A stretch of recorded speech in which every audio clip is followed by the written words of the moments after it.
it up, hey. Use it up, hey. Use it up, hey. Use it up, hey.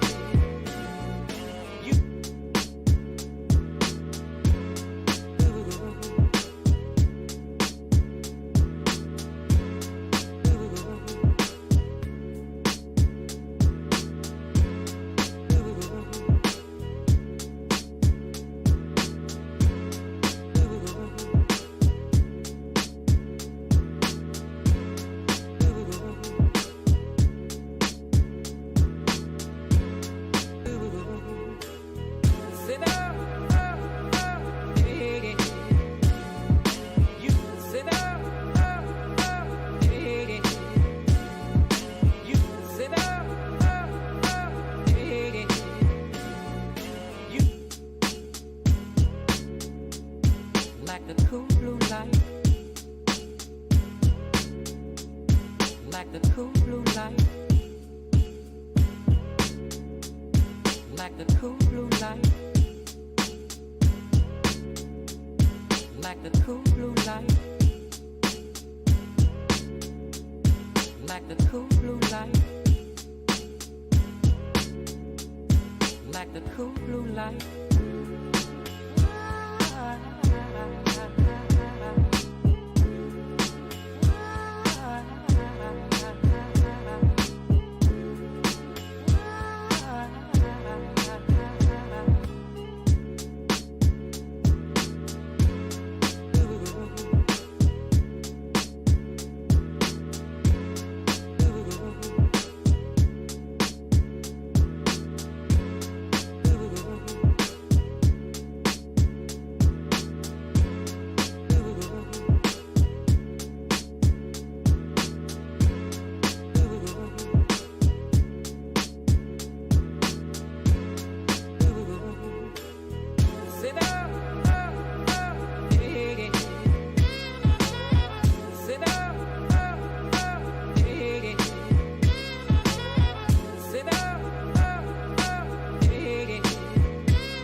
Pikachu here, the damage going to come.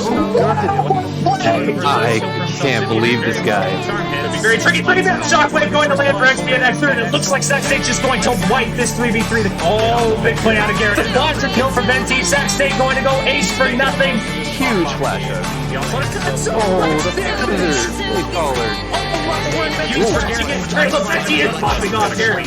He's got another one. It's a triple kill for Venti. It's a monster kill for Venti. It's so insane what's doing on the ace right now. I cannot believe what I'm seeing. A monster.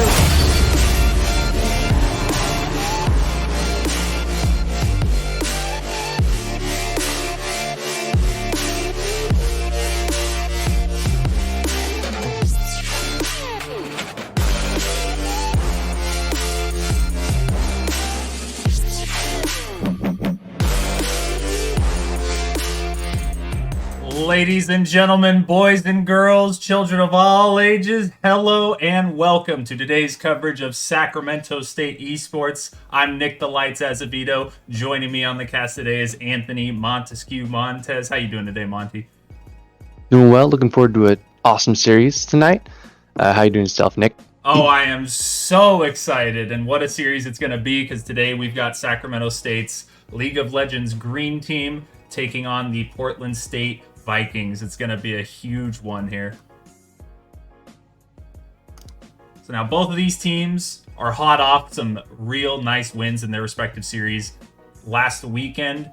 Unfortunately for Sac State, we were not able to schedule the first game of their playoff run. The Northern Colorado Golden Bears were not able to figure out some scheduling for us there, so Sac State essentially got a bye for their first week. Portland State, on the other hand, dominant 2-0 victory over the Montana State Bobcats earlier on Saturday. Up higher in the bracket, we saw NAU, as expected, moving on through the standings. As we're actually into Champ Select a little bit early here, folks, so give me 1 second. We'll get into that.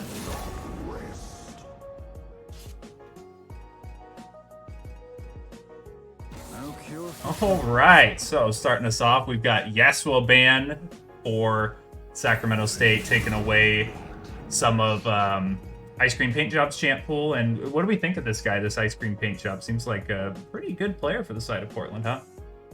Oh yeah, I mean, it's on paper the highest rated player on the team, Ice Cream Paint Job. I believe in the first series we did see, I think, 5 mid bans thrown at the guy, so I wouldn't be surprised if we saw it again. It worked for the green team last time, so that's what I'd like to see.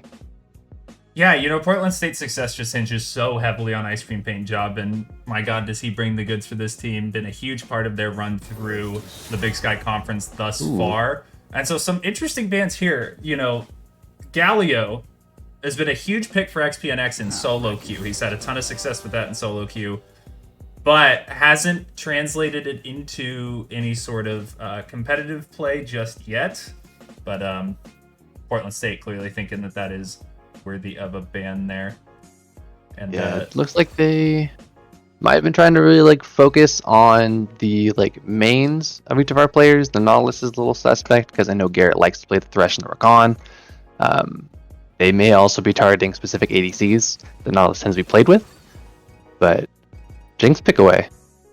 Yeah, from the Vikings. A great B1 pick. Certainly makes a ton of sense. Venti, no stranger to the Jinx, one of his best champs, one that he's looked towards time and time again throughout this regular season here in the Big Sky. Being able to take that away from him. Definitely in Baby Shark's champ pool, so that's going to be a great pickup. Yone, I wanted to mention, a big champ for Ice Cream Paint Job that is still left up. We'll see if he's willing to pick that into... Ooh. Yeah, there it is. Blind This is already Malzahar looking going to really call his scary. bluff. Wow.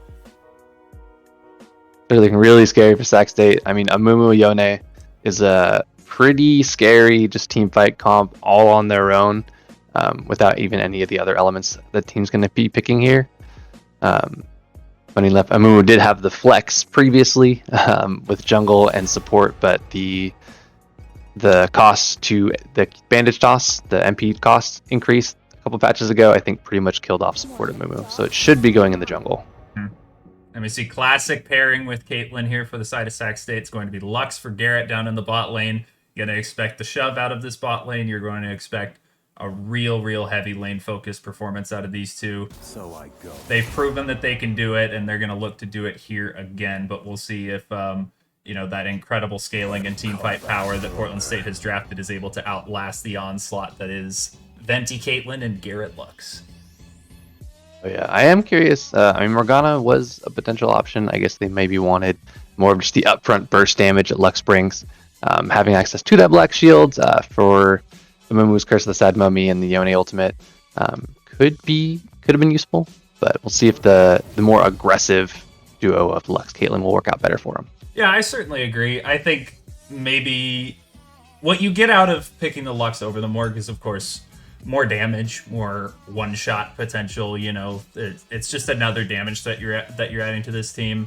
Obviously, I'm sure everybody has had Lux support on just Lost Chapter and Boots one-shot them before. It's pretty ridiculous the amount of damage this champ is able to bring from the support position. Gonna be Trundle locked in for Bamo, another staple of his, and it looks like we're drafting into a comp that likes to play back, that's got a lot of range on this Portland State lineup for Sac State here. So gonna be looking to play the fights at space. I think the Aurelia, however, I believe we may have seen an Aurelia pick in the original series. I think we have a pretty good idea what Justin's pick into that will be. Poppy is up. That is ballsy. Justin's going to get R5 Poppy here. I think there's no doubt in my mind that he goes for that. Going to be a lot of value into Yone. Going to be a great matchup into Irelia, as well as a ton of value into it later on into the game. Going to be good value into Amumu. It's just looks like a pretty incredible pick here. I have to imagine that's what we're getting. Yep, there it is. Here it is. And of course, no surprise again to see the Poppy come out. I'm just so surprised that it came R5. Last pick on red side. He gets to counter pick this champ. Absolutely cover all of his bases. He's going to be set up for success incredibly well. Played Poppy both games in their series in week one. Into it was Irelia, game 1 or 2, and then Camille the other one. So both champions that Chaffis Grin looks to very heavily and that Poppy has incredible value into. And we're going to get to see him pilot that Poppy again. I think was it the Vikings that he ended up getting like a 1v4 and he got a triple kill on the Poppy? That sounds right. I remember I think that might have been that series. We got into champ select so quick, but I had prepared the graphic for the final game scores of those games, and he finished one of the games like 11-0 and 7 or something ludicrous like that. So yeah, it would be no surprise if he's able to put on a show like that yet again. I mean, yeah, he's dirty on this champ. It's that and the Mordekaiser are kind of this guy's namesake, what he does better than anybody that you're going to see piloting that Poppy, piloting that Mordekaiser. And he's got one of the best teams you could ask for to play with, and then also one of the best teams you could ask for to play it against. So yeah, I mean, even the draft too. I mean, you look at this team and you're like, okay, so Poppy just gets to build armor and doesn't really have to worry about Amumu or Soraka unless Amumu manages to get big enough to get like 3 items in the demonic embrace. So he should be able to just kind of raid boss this game as long as he doesn't fall too far behind in that Aurelia lane, which he shouldn't because Poppy is a pretty well-known like Aurelia counter. And Trundle as well. Not only is Trundle going to be building, full armor into a team with only 2 real threats that you're going to care about as Trundle, those being, or 3 threats, but all physical damage threats, right? It's Yone, Jinx, Irelia is like what you're worrying about if you're Bamo on this Trundle. And not only that, not only are you against a single damage profile team, but you also have a Mumu to steal stats from as Trundle, so a very high value pick there as well. The one thing that I will say, the one critique I sort of have for Sac State's draft is they haven't seemed to prefer this style of playing back and letting the other team play into them very much at all this season. They prefer to have the go button in their hands to be able to pick fights on their terms, and this team not going to enable that quite as well, but they do have some very, very strong lanes, and that is something that they do really, really well with. Yeah, we know Venti's been able to run away with the game with the Caitlyn Lux and potentially Caitlyn Morgana lanes. Probably going to be able to secure a large number of plates on that and just kind of be able to skyrocket off of that or catapult off of that. Yeah, the man's Caitlyn is absolutely disgusting. We've seen it before. I've sung its praises time and time again. The man is a menace on the champion. It's, teams are typically putting higher priority on the Jinx when they're playing against Sac State, I find. You see Jinx B1 here. This game, you see it often banned on blue side for teams as well. Not wanting to give Venti the Jinx, but the Caitlyn has been, like, the most impressive champ in my eyes for Venti this season. It's just the normal disadvantages of Caitlyn that come around skirmishes and team fights. He just has such mechanical skill on this champion that it just is totally circumvented because he just plays it that much better than you when the Caitlyn's in his hands. The high skill expression champions. I mean, Caitlyn, Samira, to some degree, Xayah, just champions that have options. Venti is amazing at piloting. It's champions like the Jinx, like the Aphelios that are pretty one-directional that need a lot more coverage. Are a little harder to watch just because you got a little bit less options in their kits in general. Definitely. And then another one that we haven't talked about too much. I am learning mid lane currently, as it just so happens, but I don't know very much about the Malzahar Yone matchup. My imagination would be that Yone tends to get pushed in that matchup, but can scale fairly safely. I don't think either side ever kills each other unless, as the Yone you miss position or decide to jump on the Malzahar for some reason. But, as Yone, in a competitive setting, all you're really looking to do is scale and then be a threat in that side lane later on into the game. So we'll see what Ice Cream Paint Job is able to make happen on that pick as we are getting into game here, it looks like. Oh, yeah. I'm ready. There we are. First game between the second and third seed kicking off. See if anything cheeky comes. We do have Garrett on the Lux. Binding should be available. Has not quite yet picked an ability yet. Yeah, looks like it's just going to be standard fan for both teams. BSU actually not executing the fan properly, instead, or not properly, I should say, doing it a little bit different to defend against in a bush camp for Sac State spot lane, which lets Caitlyn, of course, pretty avid practitioners of such strategies, so good to see that little adaptation, getting the ward down in the kind of bush outside of the alcove there down in bot lane. Interesting, I'd like to point out that Ice Cream Paint Job did opt for the Flash Ignite. So there will probably be a focus on the mid lane, getting this Yone ahead and kind of snowballing. If Sac State are able to kind of get through that early game and rotate into the mid game without any major disadvantages in the mid lane, XPNX having access to that teleport could be really big for macro plays. Certainly. Yeah, I think, in my humble opinion, Ignite here on the Yone is a total ego pick. I think you go TP 100% of the time in any competitive game, even if you think you're going to slam the other mid laner. I just don't really see the value in that. Like, if you are that much better at Yone than the other guy is at Malzahar, you're going to solo kill him regardless of whether or not you have Ignite, but it just gives you so few options later on into the game. That's like, maybe you want the heal cut to, if you ever think that you're going to be in a side lane situation against Bamo potentially or something like that, but yeah, it's a perplexing summoner spell pick in my eyes. Our aggressive bot lane having the Exhaust Ignite. Meanwhile, Baby Shark and Faluna having the Cleanse Heal. More defensive options. Level 2 first for Sax. I'm gonna miss for Gary. Gonna take a lot of damage, but yeah, that you don't like to see that. That is not the way to capitalize on the level 2 spike. Garrett going to take the worst end of that trade, and then PSU spot lane going to be healed back by the Soraka in short work. Does kind of give me a little bit of worry. The lane is in a pretty bad state for Sac State. In that bot lane, Garrett's pretty low on mana and health. Onion gonna face check Bammo here. We've seen this before. Trundle absolutely wins this duel. Huge flash bind out of Garrett, going to be first blood in for Bammo. He's chasing down Portland State's bot lane, not going to have the damage on the Trundle at level 3 to be able to tower dive that duo, but great play out of Sac State. Oh, yeah. Soraka healing pretty dirty. Yeah, it's going to be pretty tough, I think, in these early levels for anything to really happen. The base damage from Lux isn't great. It's like 2, preferably 3 points in that Lucent Singularity before it starts really doing damage. And starts kind of biting away at Soraka's health pool and mana pool when she tries to heal, try to out-heal the poke.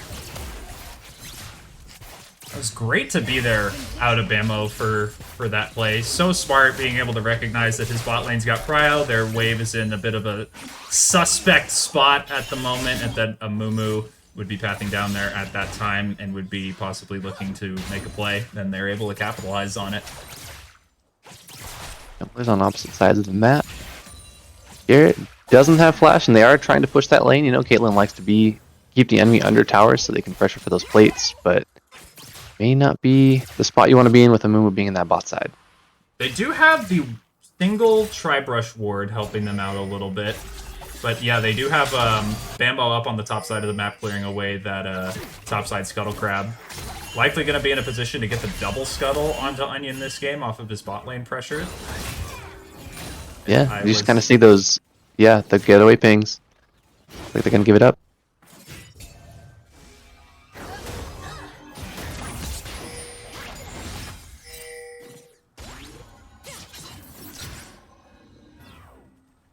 So far, I mean, overall, if I had to say who's going to do better if the game scales, actually, bot lane. Oh, Onion looking for a lane gank here. Garrett's going to be caught up. He's got no flash available on him. Fenty going to kite out as best he can, but he just does not have the damage to be able to take down Baby Shark there. Justin. Top lane, Justin, go! Oh, a great flash out of the W, but going to be the trade kill. Well played from both top laners there. Very interesting exchange going on up there. Situation will favor Justin slightly as his teleport is still available, so he'll be able to get back to that tower and pick up that wave, putting him a fair bit ahead in CS, probably just a few minions. Yeah, unfortunate that Bama was just a little bit behind Amumu in the tempo there, going for the double scuttle, whereas Amumu was just kind of going for the clear and then into the gank. I wasn't paying attention, unfortunately. I'm interested how Onion managed to get into that that lane bush with the priority that Sac State has had thus far in the game with the Caitlyn Lux lane. As yeah, it looks like it will just be Dragon for Sac State here off of bot lane's reset.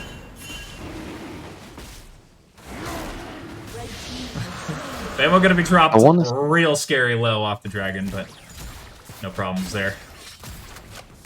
Yeah, actually, it was Amumu able to kind of get into that bush with a little bit of a cheese since they were able to push the lane. Baby Shark and Falloon were able to push the lane out and deny vision. Oh, gotcha. So Amumu could run into the bush. Very well coordinated gank.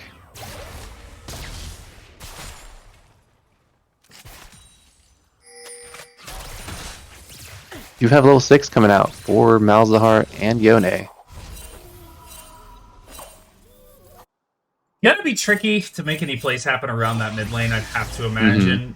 Yone with the ultimate available can just, you know, use it backwards. You can kind of stand in front of the ulti, like if you just put yourself between Yone and where he's trying to ult to, it will only go to you if you're in a position to tank it potentially.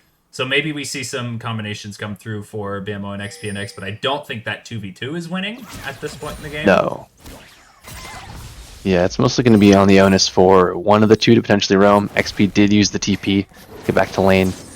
so it won't be available. Granted, it's not unleashed yet. 7 more minutes to go for that. So not too much going to be coming from XPNX likely. So we'll probably just stay in lane. I'm curious if Ice Cream Paint Job will be looking for any roams top or bottom. Yeah, I would imagine that for these two mid laners, they're kind of just going to handshake that Mouse is going to have push for a while, and Yone is going to be able to scale with impunity for at least until Shield Bow or so, or until we see a tower fall and Yone moves on into the side lane. Ooh. You know. Solid bind. And triple headshot combo. There's going to be a lot of damage with the Soraka healing, even already. Pretty filthy. Oh! Luna actually flashed out. XP going to be taken down in the mid lane. Is that a solo? We did not have our the spectator camera panned over there, but I think Ice Yone Cream does have an assist, so I would imagine that that was an assisted play there, and that was where that assist came from. Top lane, wet noodle fight. They're slowly chipping away at each other's health, but it's done. Chompus Grin does have the stacks. Steadfast Presence hasn't been used yet. Justin going to find the slam into the wall, going to be able to dodge out of the Brillia stun as well. The Chompus Grin is in with the Vanguard's Edge, going to be bopped away by Justin. He says, "Get off of me, you don't get to do any of this 1v9 2022 champ BS." Yeah, funny interaction is that, yeah, if Poppy is starting to kind of lose that 1v1, unless it really has the stun up, Justin's going to be able to knock him out of there.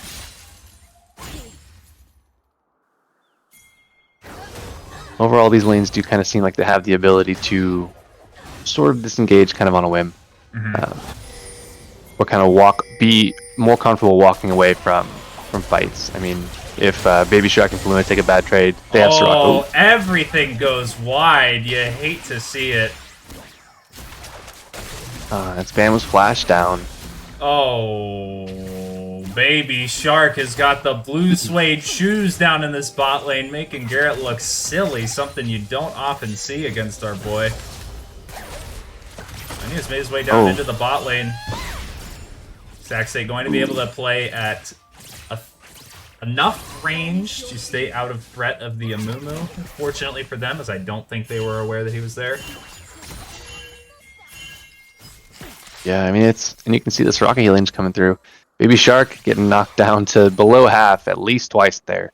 Just kind of getting healed right back up. Going to tank the binding, but going to be cleansed out of.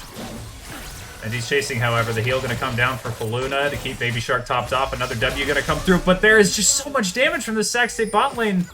But more healing coming out from Portland State right now. Binding going to be flashed away from, but Ice Cream Paint Job has made his way into the bot lane as well. This is going to be a 3v4 situation in favor of Portland. Bambo dropping low, getting down what damage he can, but going to fall at the end of it. The Yone ultimate going to be used onto Garrett, but not before. Oh, he actually lived. Last tower shot. He actually lived. Soraka's broken. Oh my. Soraka's healing is starting to get out of control. It's pretty much burst or nothing here for this bot lane. I mean, Soraka's going to have to go first, or she's just going to continue topping everybody up. Focus Fire has to be the name of the game for Sac State. There's no Curse of the Sad Mummy available, nor is there the Yone ultimate available, but XP going to put down the Nether Grasps, save him a little bit of time, but will go down in the end with no flash available there. Venti finishing up that Gale Force. Oh, nice bind going to land for Garrett. This looks like it's, going to be a kill over to Bammo. Ice Cream Paint Job maybe just overstaying a little bit. Didn't quite have the vision that he needed of that topside jungle. With all that happening, we do see the assist pings coming out from Sac State on the Drake. Would actually be a pretty good time knowing that the ultimates aren't really available for any members of the Vikings. Yeah, you will have Ice Cream Paint Job down for another 8 seconds, and yeah, those huge ultimates, the Curse of the Sad Mummy, and the, I'm blanking on the name of the Yone ulti, but that one's not up either. Fate Sealed. Fate Sealed, there it is. Yeah, both of those not going to be available for this Dragon fight, so the call will be to give it, and the Dragon stack starting for Sac State. Yeah, normally around this time, we do see a lot of teams kind of answering with that Rotero play. But with the Ice Cream Paint Job going down there, was not in a position to rotate up, and with the Moo going down to clear the boss out of the jungle, also not really in a position to kind of take advantage of that cross-map trade. Even though Chalfis definitely was having the lane push to turret, could have rotated down. Onion, Onion, is in another the bush cheap in the tank. bot lane again.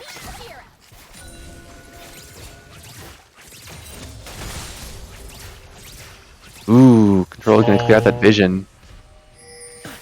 Onion and Bama are in this bot lane. Ooh, XP also able First to of the kind of sad sneak mummy down. going Oh, down, here it finding is. all 3, but not before Garrett's binding going to find all 3 as well.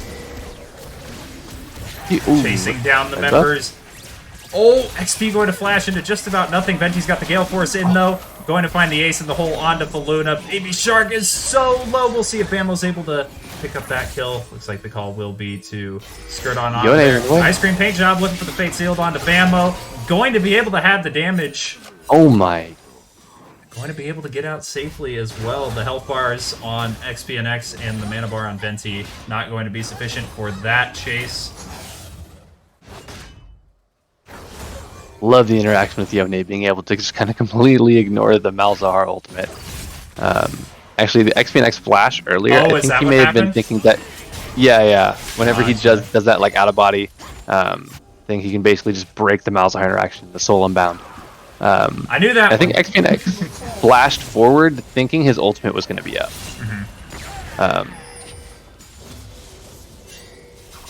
But nonetheless, positive play for Sac State for the most part. Yeah, what was the overall I think that might have been 1 for 1. Was it 1 for 1? I think it was 1 I for think 1. Bammo went down and Faluna did. Actually a 1 for 1. But Venti's able to kind of catch that bot wave, and Baby Shark was pushed off of it. Yeah, so you do see 18 CS lead for Venti down in the bot lane. 3 waves, that's about standard for the Jinx versus Caitlyn matchup. You like to see a little bit more typically, but both of these laners with 3 kills thus far, so they're both going to be accelerated considerably.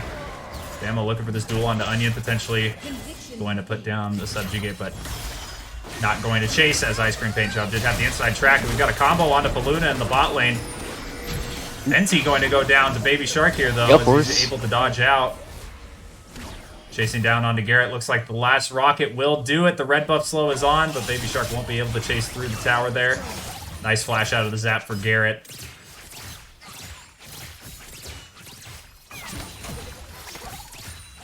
Dang, Soraka just doing so much healing. The Executioner's calling not quite enough there.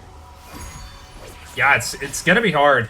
It's gonna be hard to deal with this Soraka pick. Champ is so absurdly obnoxious later on into the game once you get on that Moonstone Renewer. I mean, as if it wasn't as obnoxious enough already. It's only going to get worse from here, and we're gonna have to see Heal Cut coming out for Sac State.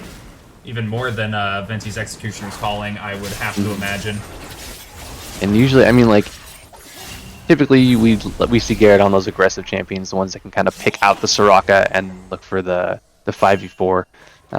But like we were talking about in draft, the Sac State comp is more about letting them play into us, which doesn't bode too well when Soraka's able to just kind of sit in the back line and continuously heal up that front line. For sure. Yeah, it's going to be really hard to deal with the Soraka with no real dive to speak of on the side of Sac State. The most you have to worry about as Soraka and Jinx in this comp is Poppy and Trundle walking at you, which is pretty much your favorite situation to be in as those 2 champions. Great from Justin in that top lane. But Aurelia's going to heal that right back up with the passive Blade of the Ruined King. Dane is definitely the name of the game for Portland State here.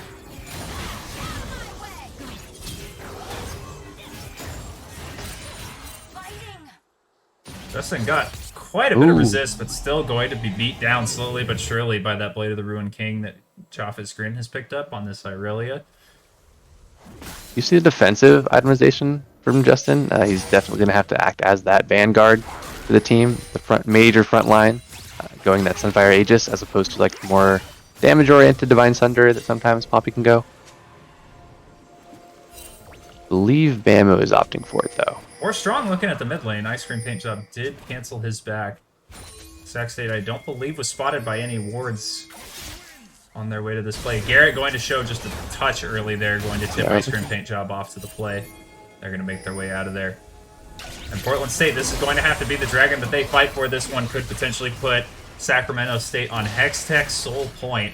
Not a position that you like to be facing down if you're Portland State. And they do have a little under a 3,000 gold lead at this point in the game. State pulls the Drake. So yeah, Portland State, the call going to be just to run down the mid lane tower here. Hey, I mean, if they want to trade that tier 1 mid for Drake,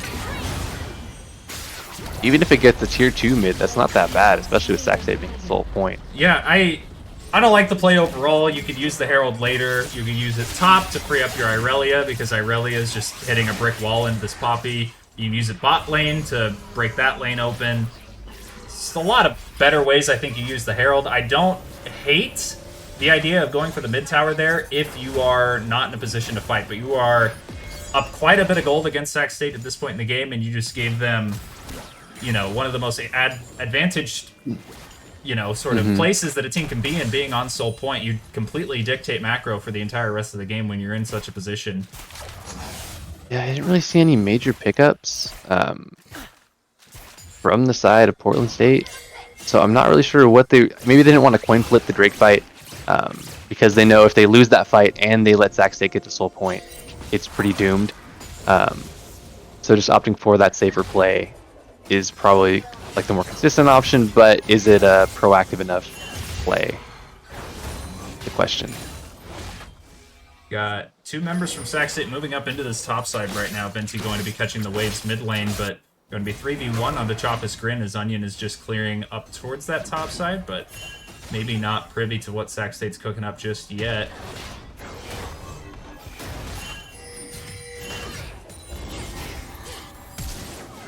Good flash out of Justin. Necessary there. Overplaying just a tad. Bamo and Garrett had retreated a good bit away, not going to be able to provide immediate assistance to Justin were he to be jumped on by multiple members of Portland. But that top lane tower, just about a stiff breeze from going down at this point. Yeah, both ours and theirs are looking pretty low. Pretty representative of how this top lane has gone. Just kind of like both people pushing the waves, crashing, resetting, crash, reset, just on repeat for the last 20 minutes. Major happening. Although we do have a bit of a goal difference, not for our Sac State lineup. Portland State does have the gold lead, about 3k, mostly from those kills and also a bit of a CS difference in that mid lane. Yeah, quite a bit of a gold gap in the mid lane, that being the largest gold discrepancy in the game at this moment.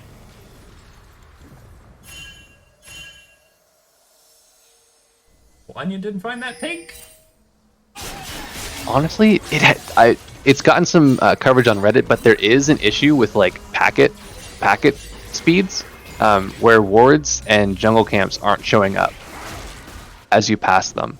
Sometimes you need to walk into a bush and then out and then back in, or just stay in the bush for like a second for the wards to show up. Weird. Like there's video evidence of this happening, and I've definitely experienced it in my games. In that case, we will give Onion the benefit of the doubt and assume that that was a Rito please moment.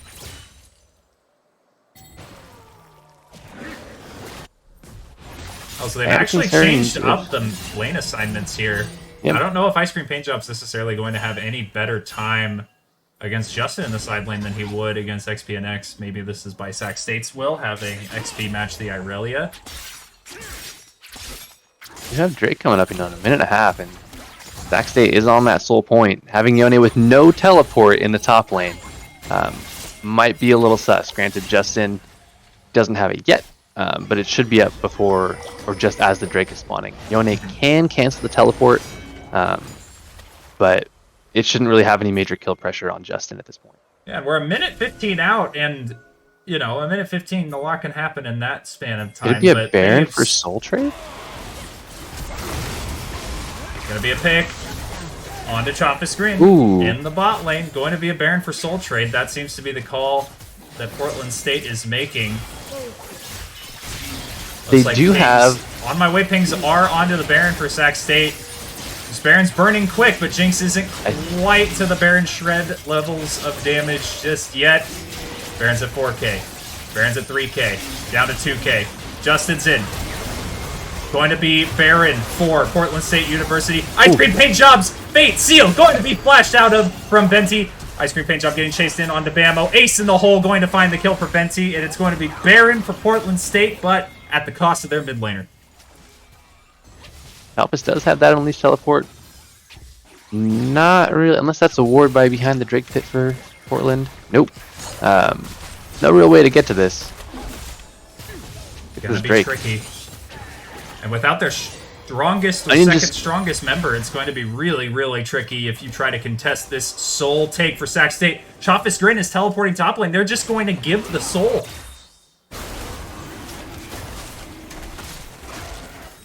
I mean, it was definitely a high risk, high reward play, potentially. I mean, they do have the scaling factor in the Jinx and the Aurelia and the Yone, the Soraka. But I don't know about giving away the Hextech Soul, the slow, and just the stats given by these two Drakes. It's a really, it could be really good for Sac State. Yeah. Oh, Justin's in. Ooh. They're going to find another grasp on a Chofis Grin, into the wall stun, into the binding. That's going to be a nice, clean pick for Sac State. Phoenix with the outplay button, pressing on pretty much any target that he's able to. Just going to lead to what should be a free kill for Sac State. TP coming out of that bot lane. Keep Yone from taking that tier 1 tower. Well, Justin answering this, I think he's in a pretty good position in terms of the itemization to be able to match the Yone in a side lane at the moment. I just don't know if it's worth could saving be a pick tier on the 1. Baby Shark, but the Soraka healing coming through, and it's actually going to be No, XP and X falling. Bamo going to go down as well. There's just too much healing coming through. Sac State can't play forward into this team. Ice Cream Paint Job's ultimate going to be dodged out of, but Baby Shark is in with the Gale Force, chasing down onto Venti. Zap going to be blocked away from. Super Mega Death Rocket not quite going to find its mark, but the Bandage Toss will. That's going to be Baby Shark getting the kill onto Garrett. Portland State running it down the mid lane. Yeah, and then we see no one can get to that Soraka. The focus was on Baby Shark. Huge tunnel vision. And Faluna just kind of tossing out those heals left and right. Got almost 400 health with one heal.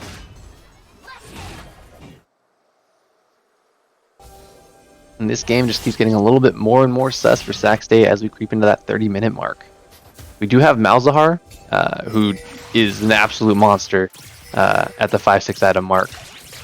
But I don't know if Caitlyn should not scale as well as Jinx. You know, I think Jinx, this might be a hot take, but I think Jinx scaling gets blown out of proportion a little bit. I don't think on 6 items these AD carries are that different, truthfully. I think, you know, you have Jinx AoE and whatnot is an incredible amount of damage, of course, but like in terms of team fight pressure, it's of course going to be more. But I think Jinx scaling really should more be translated to Jinx is really, really good with gold, like better than most champions. But like if it gets to the point where gold is no longer an object, it's like, yeah, she's pretty good. It's not, you know, it's not vain or anything like that, and I see a lot of people kind of throwing around the sentiment that she's on that sort of level at 6 items, which I just don't think is quite the case, but better than Caitlyn, certainly. So I do give them a little bit of an edge down there. But then you have to also factor in the fact that we've got Poppy and Trundle for the side of Sac State that are going to have to stack nothing but armor into this lineup, which could be very tricky to deal with for Portland State if the game is to go past 3 items. 2.5 minutes for Elder Drake, just under 2 for Baron. We'll see if Sac State or Portland State want to put priority on one or the other. Both are. We're at the point where we're looking at game-ending buffs. One bad fight from either team, and a Baron Elder empowered push could ensue. Definitely. Would have loved to have seen heel cut on XP and X by this point in the game. I think a competitive play it is totally fair. to kind of stack the damage a little bit and itemize toward that healing cut that's going to provide some utility for the team. You have a lot easier time spreading that heal cut onto multiple members as the Malzahar when compared to Caitlyn, who is the only proactive heal cut holder on the team currently. You don't see an Oblivion Orb on Lux just yet. We do have, of course, the Bramble on Poppy right now, but that's, you know, passive. Yes, they hit you. So depending on who Soraka's healing, that may get you no value at all. Definitely, yeah. I mean, Venti not going to be able to hit, not going to always be able to hit key targets as consistently as Malzahar's Malefic Visions or the Void Swarm, the Voidlings. Yeah, definitely. Actually, no, I was kind of hoping Bama would go the Divine Thunder Sterix, but it looks like it's going to be Divine's more aggressive Trundle build with the Divine Thunder into Titanic Hydra. Yeah, with the nerfs to Sterix, you certainly see junglers especially favoring that item a lot less. You know, gone are the days of it being the standard second item on just about every meta jungler in the game. Nowadays, you see junglers looking more towards the Titanic Hydra like we're seeing now, as well as the Death Dance being a huge one that you see a lot of as a second item.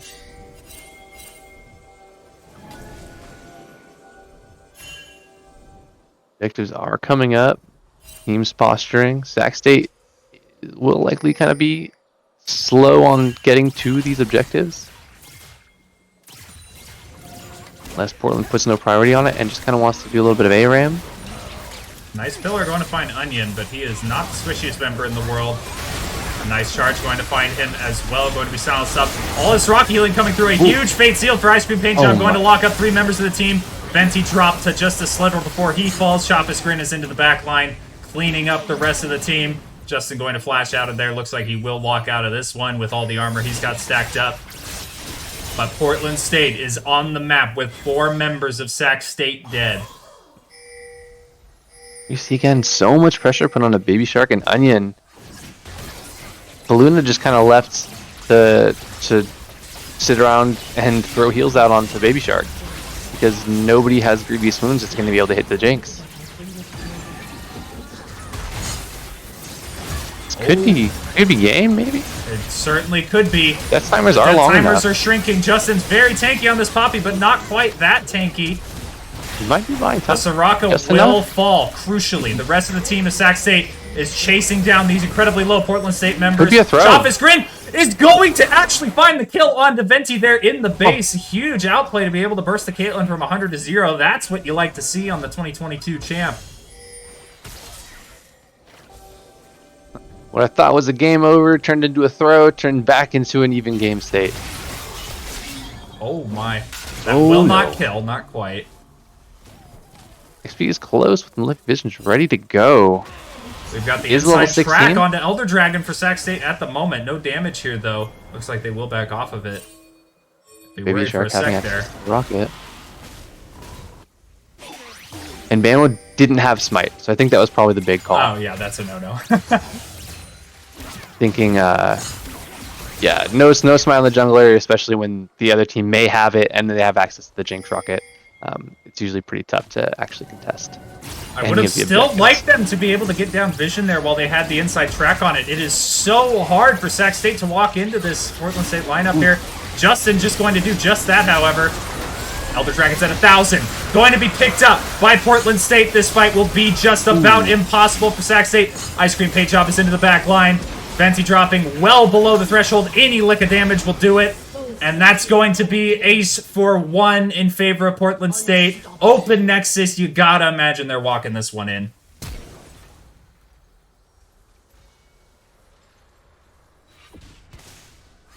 Is tough, hard-fought game from both teams, but like Portland is going to take that first one. No worries, no worries. We still got time. The best of 3. Sac State can pull it in with the reverse sweep. We'll see. We'll see.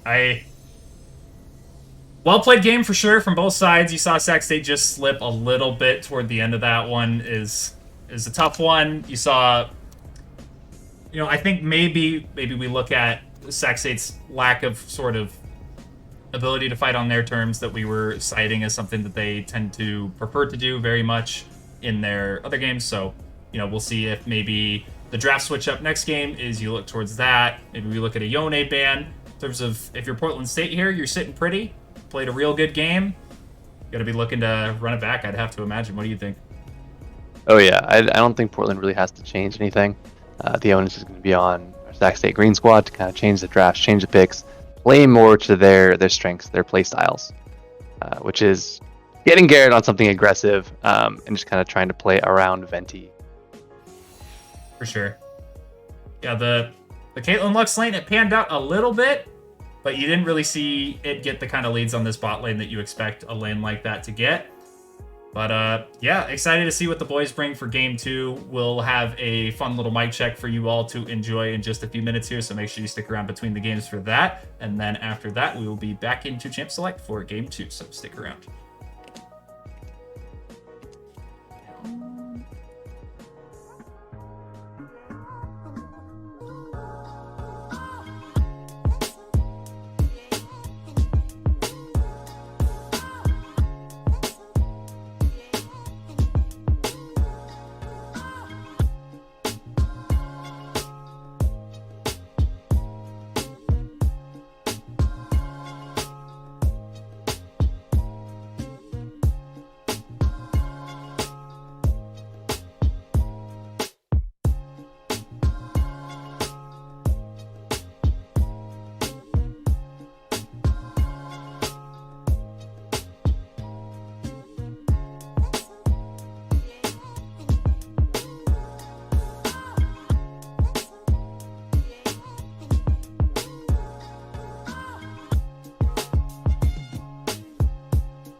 As when they load it in and get pollinated. Imagine one person doesn't have it. Let's go! they just now realized what's happening. This is so BM. This is so BM. When all of us get in game, can we all type bzzz? Yes, everyone is in all chat. Wait, how many Z's? How many Z's? 5 Z's. Let's go! Yo, everyone booze on end. That's kind of toxic. No, I'm not The booze on end. Well, that was a game. Jeez, we did it. We did it for the fans! Okay. We talking bzzz. Bzz. What side do you want? Red, is it? Sad. Red, please. Imagine they ban Yumi, Kogma. Actually, I was do we- Okay. I knew it! I knew it! Tasty, you and I were talking in between the games, like, I can't imagine that they throw bans at the B comp. Like, that would just be ridiculous. But here we are. Rosary for sure drinks soy milk. Back, flashing in with the W, maybe trying to find a kill to get the res off, but will not be the case. Damo and Venti chasing down Azakana here, but their damage is just so low this early on in the game. Venti going to have to flash away, going to be knocked back by the Hecarim E there, and that's going to be a clean 3-for-0 for T-Birds down in the bot lane.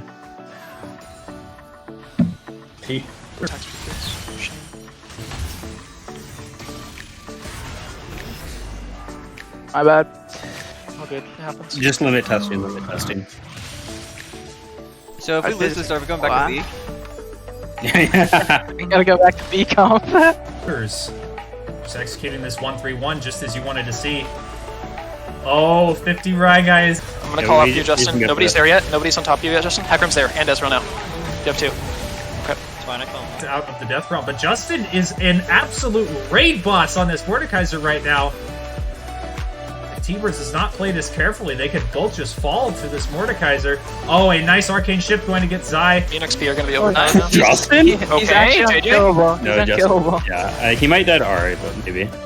I don't know. Will he? I mean, good this. He's not dying. Wait, he's fucking smurfing, guys. I don't think he's killable. Oh my boy. killing them all. Wait, he actually isn't gonna die. I cannot believe what I'm seeing. He's got 4. Justin is one He killed them all, He won actually. he won me 5. Hello? He killed them all. Hello?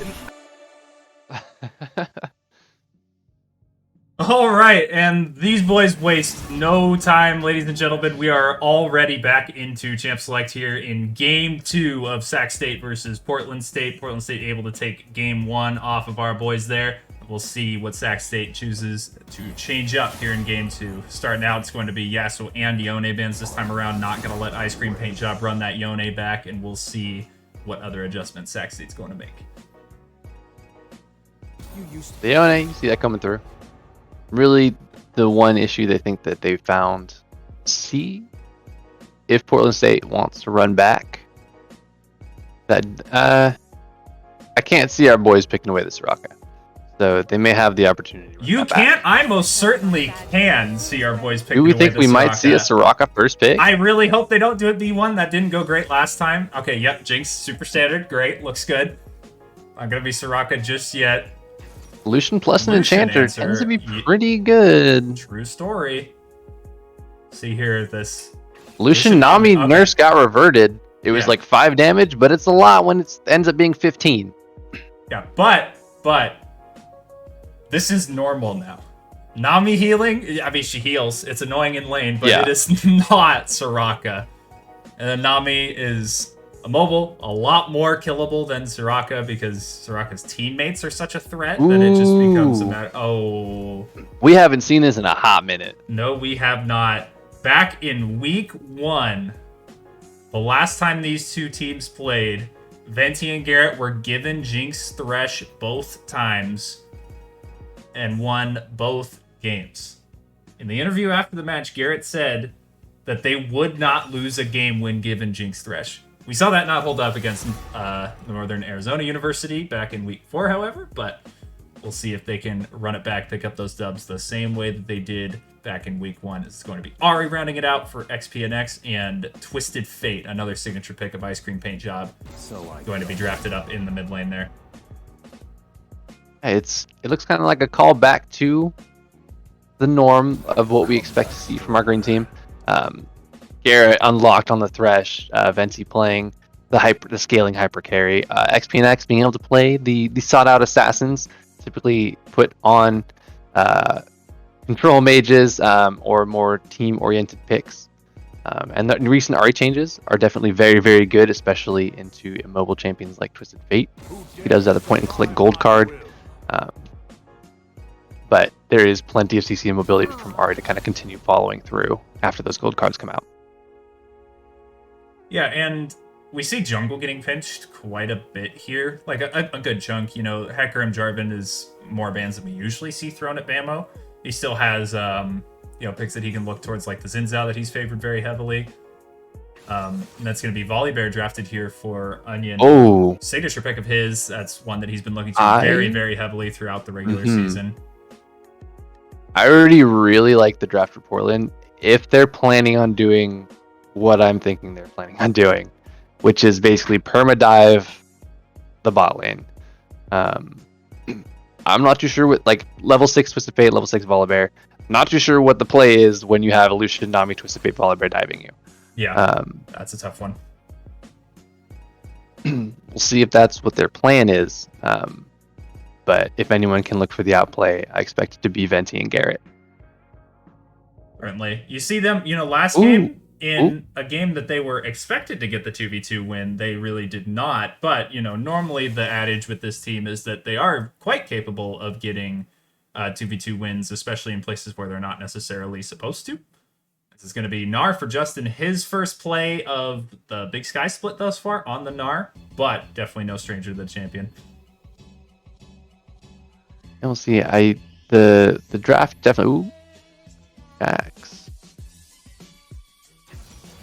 And Chaffis' entire champion pool was left up, but going to use that red side last pick counter pick to get himself Jax into Justin's Gnar here.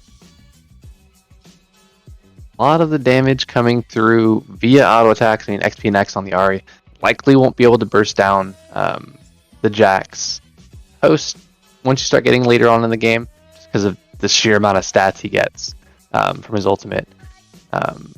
So I feel like it's a pretty decent pick into like the Gnar, Trundle, Jinx.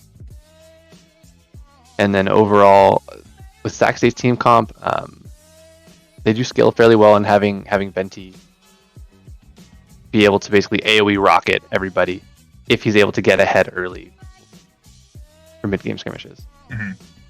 Yeah, certainly a much, much better and much more straightforward, easy to execute team composition for the side of Sac State this time around, especially compared to what they drafted last game. But Portland State, no slouches in that department in their own right. And then Jax, I have to imagine after he gets through the somewhat rough early levels against Gnar, he's going to be completely unmatched in a side lane against this team. You have Twisted Fate, who can play side lane for fairly well, and this team has a lot of options. The Portland State lineup does. They can team fight you quite well. They can create plays at all stages of the game. Got a good damage spread. I really, really like their draft overall, and I think it plays well into what Sac State has drafted. That said, though, it is quite a bit harder to pull off than what Sac State has drafted, so we'll see if the execution is going to be there. Yeah, I mean, any of the Mega Gnar flanks or like a flank GP into Gnarl, multi-man Gnarl is just going to be so devastating. Garrett for picks on the Thresh, what he's known for. I'm expecting, and like, I mean, you look at all these fairly mobile champs. I mean, you got Nami, Twisted Fate, Volibear, Jackson Lucian, a little bit more mobile, shouldn't have too much trouble, but I mean, he's got 3 targets. Mm-hmm. Basically, throw that Death Sentence out on. Yeah, that's more than you normally get in a game for sure. It's not going to be the toughest in the world. The question is, will the damage be there? Will the peel be there? You know, it gets a lot trickier after that situation, but yeah, it's not going to be the hardest job landing the hooks this game as you've ever had in your life for sure. I think the Jax is going to be the wild card in this game. Saving that R5 counter pick, going for something totally different for Chaffis Grin here, picking up the Jax. And like I said earlier, I don't see how you ever match this thing in a side lane later on into the game if the game goes past, 1-2 items or so. Like, at that point, it's just an inevitability. You're just going to have to deal with this thing somehow. It's likely going to mean sending multiple members, barring an insane gold lead for Justin that allows him to just operate with impunity up in that top lane, even against the Jax. Between the Volibear tower dives and the Twisted Fate ultimates coming both up there and bot lane, it's going to be really hard for Ice Cream Paint Job to not get value out of his first Destiny into Gate against this Sac State lineup with the lineup that Portland State has drafted. Yeah, Sac State going to have to be quick on the trigger pull if they want to make any sort of macro plays, because Twisted Fate is going to be able to match that fairly quickly. We'll see if Chalfas Grin takes TP or if he's going to go for the Ego Ignite again. And I mean, if it's a TP Jax, it's looking really, really tough for macro plays.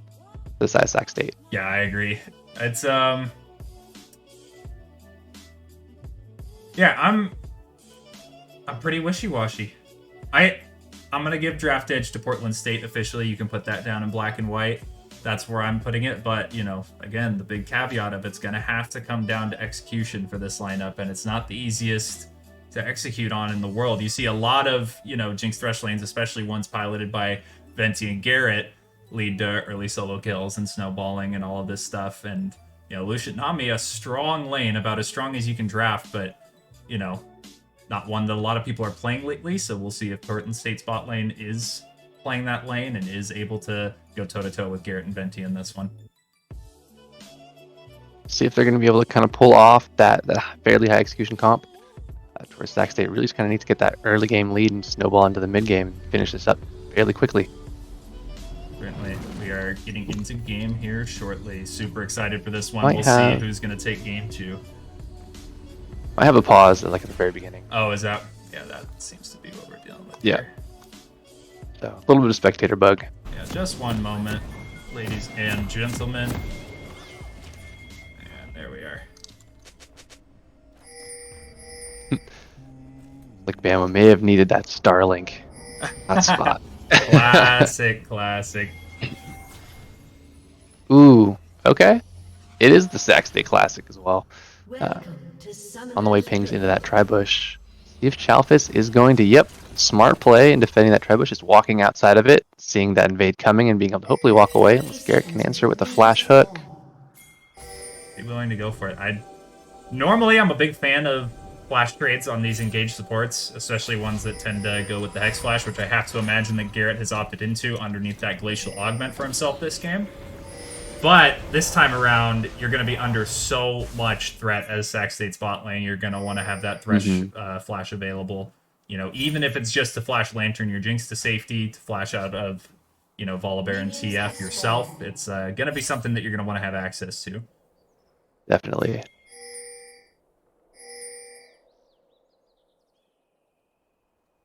It's going to be both junglers mirroring starts pathing towards their bot lanes. Makes complete sense. You know that Portland State is looking to play around this incredibly strong duo that they've drafted for themselves down there. Oh, Chalfis did take TP. We don't have the ego play going on here. Or sorry, not Chalfis. It was Ice Cream Paint Job that took Knight in the previous game. That was my mistake. Oh, Garrett's warded out. This could be a lot of damage. I think they are aware of the start and that they're likely playing this bush. Ooh. Oh, Garrett got a face check. Tsunami too. Gonna take most of his health bar there.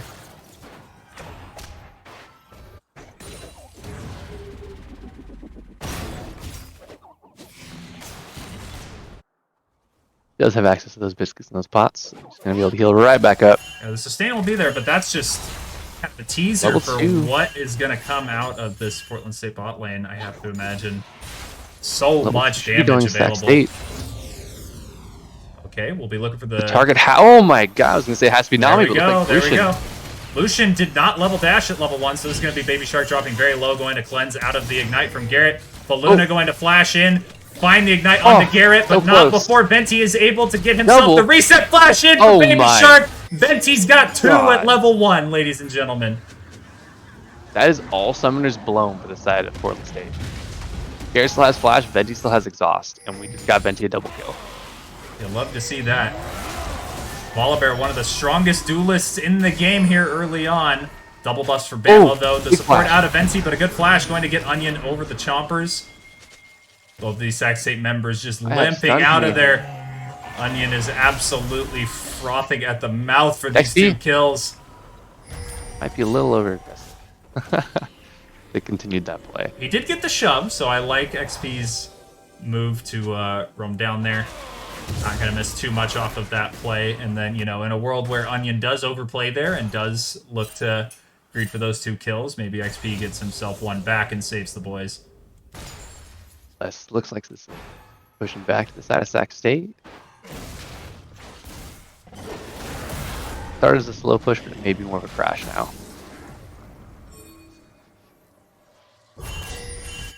Venti coming in the lane with that pickaxe.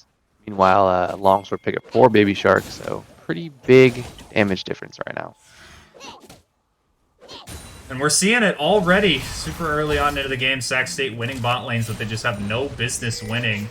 Bamo down in the bot lane, but this is going to be canceled out, or countered, pardon me, by Onion here. Venti dropping incredibly low, but Baby Shark doing just the same. Garrett and Venti limping out with slivers of health. But Bamo able to dissuade any further chase down from Onion and Faluna, so that's going to be a clean 1-for-0 for Sac State. Sure about the dash forward from Lucian there. Probably trying to bait out Venti and Garrett into starting that fight. Not quite knowing Bama was there. Yeah, that's my thought as well, is that he was looking to bait the fight, but even into just Venti and Garrett, you got no summoners up as level 3 Lucian. A little suspect trying to go for, you know, a bait that way.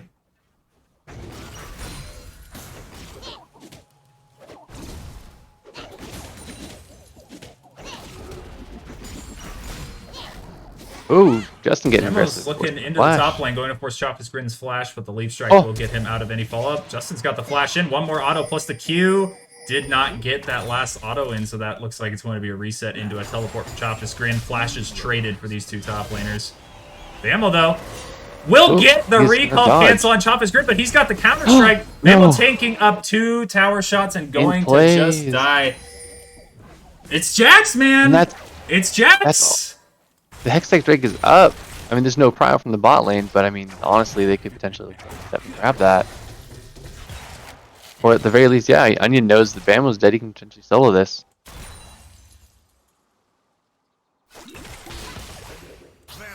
Oof, I'm not a fan of that play. I hate it. Looks like the prio in both the bot and mid lane going to lead to a very safe Dragon Secure for Onion. XP very low in the mid lane, but Twisted Fate, not the most kill pressure you're ever going to face off against in the mid lane, so should be able to just get this reset off and maybe miss a wave of CS for himself. Level 6 coming through for Ice Cream Paint Job. So we'll see if they're really trying to look to use that on cooldown. You do see Justin pushed up very far in this top lane without flash available.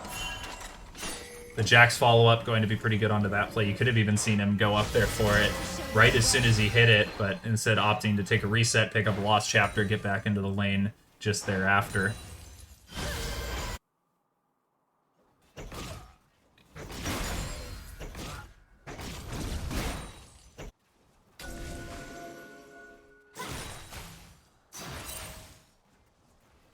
It's kind of a dead game's in a bit of a dead state. Our bot lane is doing Saxate's bot lane is doing fairly well. The mid lane is pretty much even, and the top lane, you could say, is a little bit behind just because Jax was able to get that kill on Bamo. Yeah. And then you do give the scaling edge to Jax in this matchup as well, of course. Mm-hmm. You know, Gnar got some ability to kite out melee champs and such, but Jax, with Gnar's short range, isn't going to have too much trouble getting on the little guy. Oh, mentioned Mini Gnar is pretty much entirely reliant on auto attacks, and Jax can finish block those. But Mega coming soon.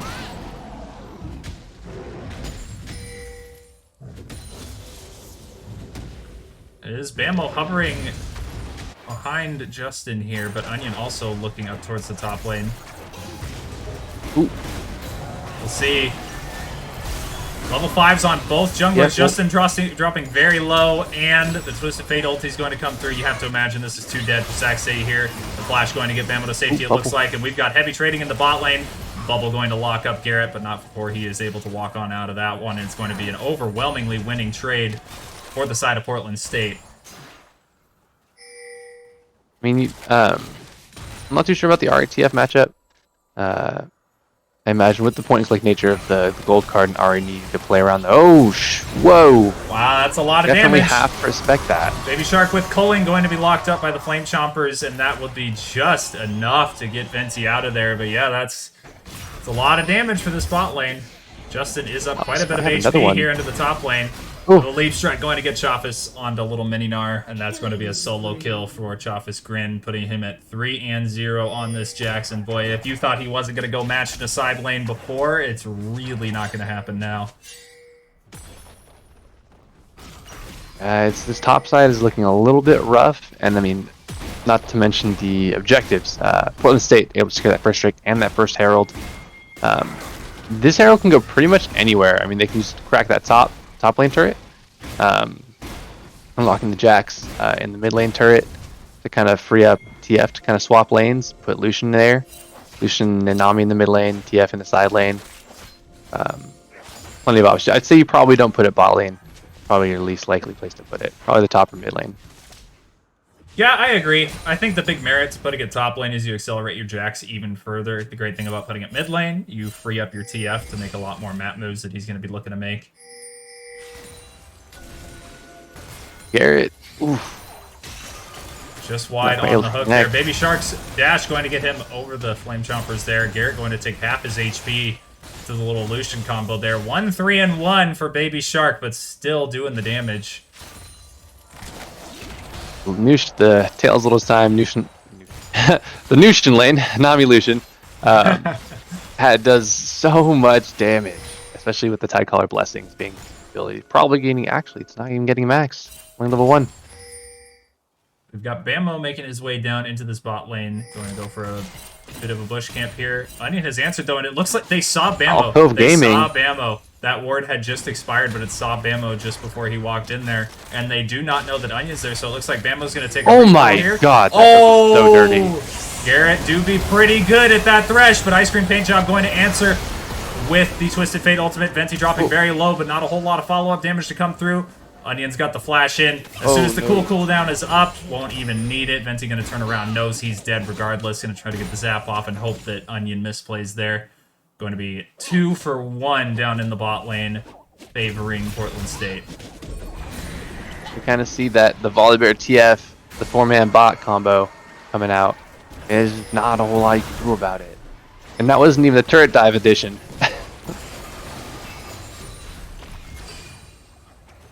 Break is up, and Portland State should be prime position to take that one. Oh, good shot from XP. XP, very low mana. That's a Going lot to of damage. cancel the dash. That could be pretty tricky for XP to live out of, though, after Baby Shark gets the Doesn't have the damage down. mana. Yeah.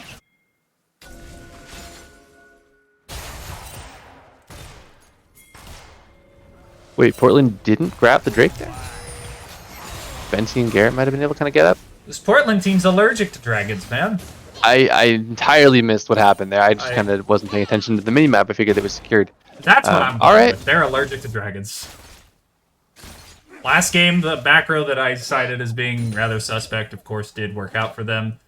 This game, not choosing to pick it up after that great bot lane play into the Herald down onto the bot tier 1. So, I don't know. Pick up a bit of Benadryl from that shopkeep, maybe. I don't know. Guess so. Nope, just quick trades. So much damage. Just the Blade of the Ruined King on the Jax at this point. Nar sitting on just some random goodies and some ninja tabbies here, going to try to live through this lane that's just going to keep getting more and more difficult. I'm curious as to if you think it's going to be a Triforce or a mid lane. Ice Cream Paint Job could be cornered here. Everfrost going to land, going to be followed up by an Everfrost and a gold card out of Ice Cream Paint Job, but he was cornered there. No flash available just yet, and that's going to be a freebie over to XP and X. But like I was saying, curious as to if you think Chalfus is going to go for the Divine Thunder or the Trinity Force on the Jax. I've heard Trinity Force is pretty good. Yeah, I've seen a lot of It's both current lately. I'm really not sure. I think it comes down to him and what he's looking to do with the rest of the game. I think Sunderer is maybe... I don't even know. I was going to say Sunderer may be a little bit more teamfight pressure because of the added durability is. Hold on. Justin, with flash dive. available, turret going to be turned off, but XP and X going to answer with a teleport, and Justin won't even need Does to have burn his ult? flash. Could slow chase this here. Meganar is almost ready. XP's got the ultimate pop. The Everfrost going to be flashed out of, but Ice Cream Paint Job again with the Twisted Fate ultimate going to be able to answer back the play before it even ends. Chopus Grin going to get down so much damage on XP and X there, and Ice Cream Paint Job is on the board too. Absolutely incredible. Ice Cream Paint Job just kind of what feels like using this just bait ultimate on cooldown. Make plays happen around the map, or at the very least give kind of his team vision. Yeah, he's just Like, every bit of aggression that Sac State tries to throws at any of these side lanes. You just see TF is just there to turn it around, and just feels like Portland's coming out ahead, even if only by a little bit on every play.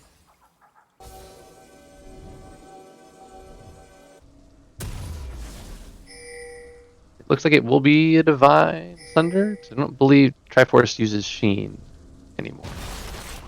Triforce definitely uses Sheen. It does still use Sheen? Okay. Yeah. I just haven't looked at him in forever. Everything else is different, so I give you that one, but yeah, it still uses Sheen. Okay.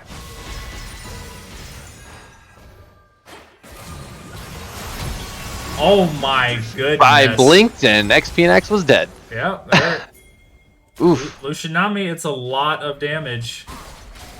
Imperial Mandate. Little lonely After- XP with no flash. No Spirit Rush available. Just going to die underneath his tower there. Justin getting aggressive on the Choppas here in the top lane. going to get a decent trade off before he kites on out of there because Chaffis's sustained damage after that initial Narf flip back just going to be too much. Oh no, Garrett doesn't know. Oh, and that's a face check. Oh, a good flash going to get Garrett out of most of the damage there. Justin having to flash away from Chaffis Grin up in the top lane there. And we see moves from Sac State potentially onto Chaffis, who is deep in enemy territory here. It was unfortunate that that double kill we saw Venti get early wasn't really able to transition into anything. He's still sitting kind of at that 2 and X kill score. Yeah.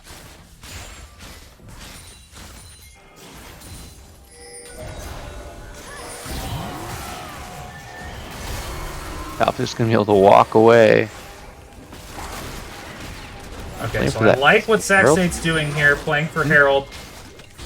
They still have some points of strength in their composition at this point. The scaling going to come in for them later on in the game, but you just kind of want to ball around with your Jinx, with your Ahri, be able to create picks, create odd-numbered situations for yourself, and see if you can maybe get some odd-numbered fights that could go in your favor to turn this gold lead back around. Definitely, yeah. I mean, kind of see if you can funnel into Venti. XP and X might kind of need to take a back seat and be more of a facilitator, since the snowball did not go quite as planned on the Ahri. It is a proven strategy, funneling Venti. Yeah.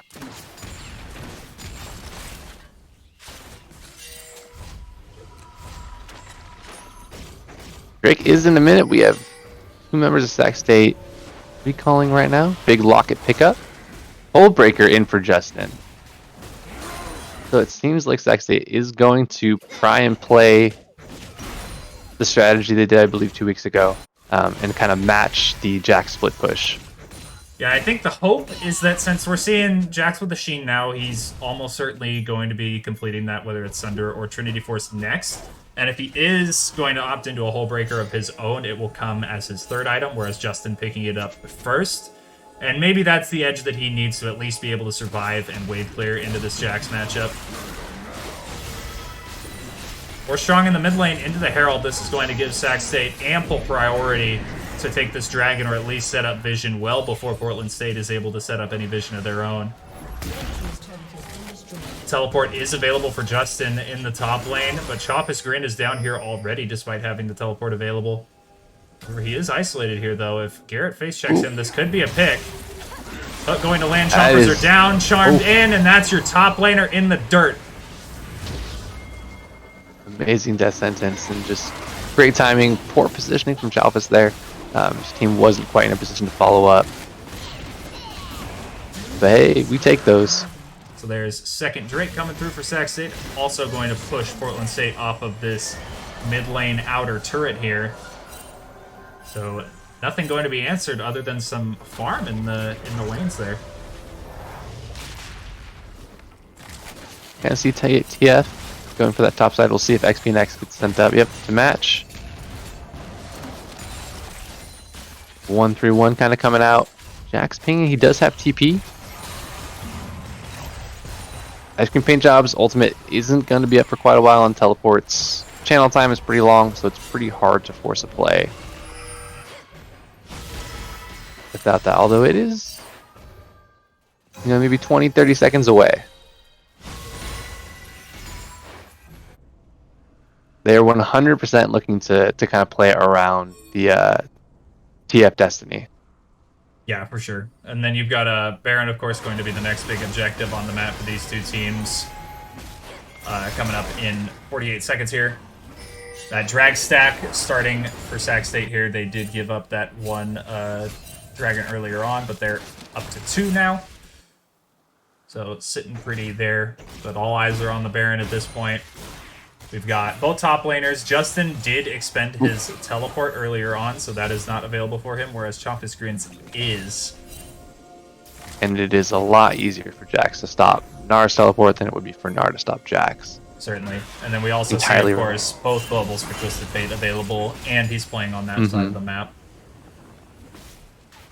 So he'll get there in no time. XP and X does have TP, but you can't beat the low channel time on Destiny.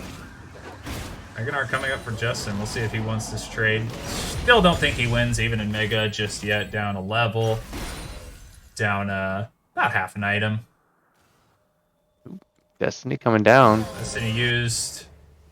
Not going to find any looking, kind of... Perhaps just looking for some info there to give his team some safety, pushing onto this mid outer. Again, the Death Sentence land. Nice pillar going to try to set up Garrett there, but Baby Shark's got the relentless pursuit to safety there. Overall, it's probably just going to be another bit of a neutral game. Probably wait for that Destiny to come up unless there's some serious missteps happening from Satisfac State, and then Garrett just going to be pining for one of those hooks.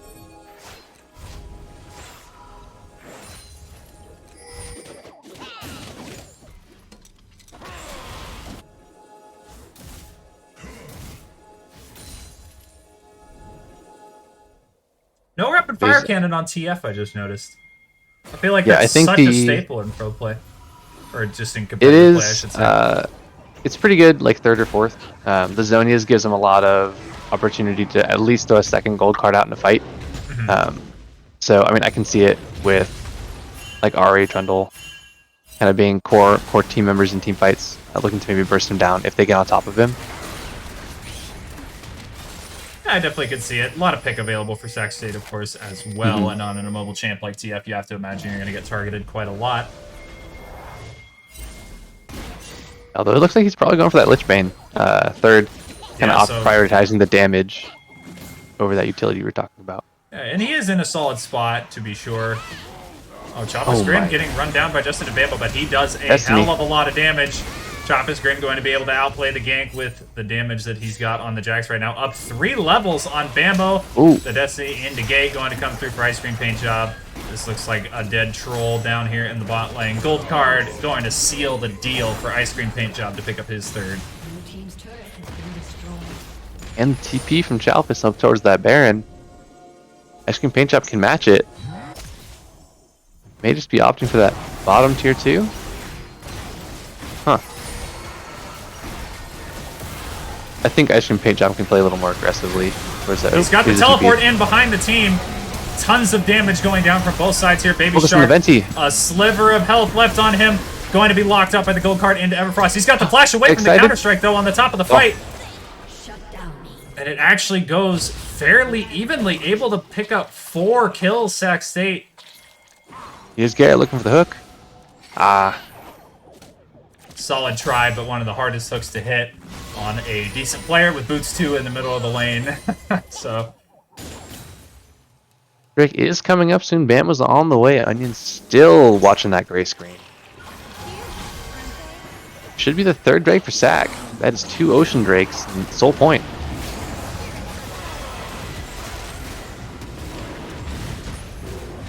Now this can be a win condition for Sac State for sure. They rolled pretty well with the Drakes.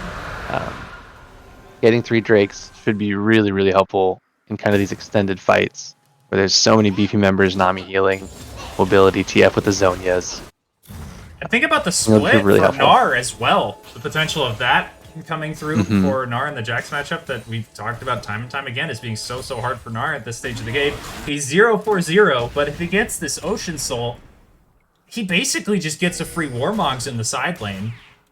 You know, he can create a little bit of his HP for control of the wave, push it back into Choppa's Grin a little bit, and then just vamp it back up with the Ocean Soul there. So it could be huge for Sac State later on into the game, not to mention just the combat power that all of these champions for Sac State are going to be getting out of that Soul. Really, really tricky to fight into, that one. I mean, if you're from the side of Portland, you're seriously considering some sort of grievous wounds. I mean, in this case, normally something like an Airy Nami would be pretty good, like a Putrefier, but having opted for the Imperial Mandate, the Electrocute, not a really good pickup for her, since it's really just her heal, and you're hoping that it bounces to maybe 2 of your teammates. The grievous wounds. So, I mean, it's probably going to be... I'm not even sure who the best... I mean, Baby Shark, I guess. Gotta be. Which is tricky, because, like, he's not in the greatest spot in the world. He's in a fine spot. He's pretty much on pace with Venti, just a little bit behind there. But you don't want to have your main damage dealer in your relatively low damage composition diverting into a... Hold on. Venti got the chompers down and got the Lantern to safety away from both the Destiny and from Onion. Ooh. So much damage going down on the Sac State's front line, though. Bambo's standing and doing what he can for just a moment longer. Venti hitting for what he can, but Baby Shark's in, but the Gale Force going to pick up another one for himself, and that's going to be a clean 4 for 0 in the 4v4 for the side of Portland. Looking at the Baron now. Onion taking so much damage with that full armor build, and no, like XPNX is really the only one who's going to be able to do any relevant amount of damage. But he's an Ahri, he's bursty, he doesn't really do too well in these tanky champions. The focus needs to be on one of these carries. I mean, pick anybody besides Jax or Volibear in the early phases, unless you're trying to peel Venti from them. If you're Bamo, Justin, or XPNX diving the backline, you need to pick a target.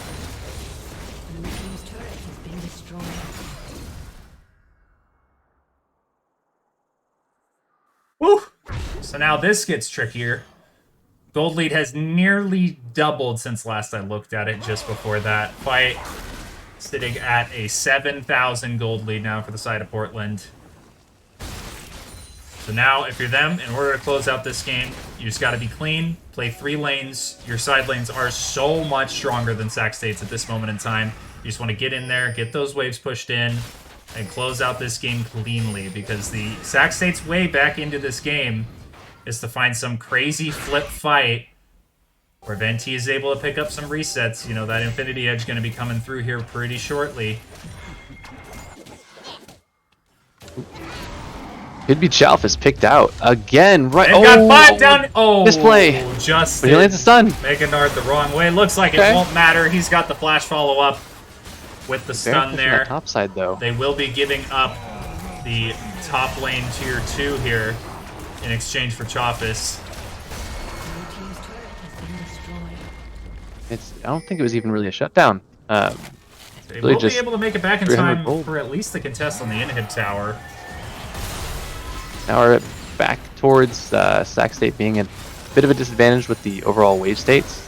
Top side, because there's another one coming. Oh, look at the land though. Decent hook on the Onion there. Oh!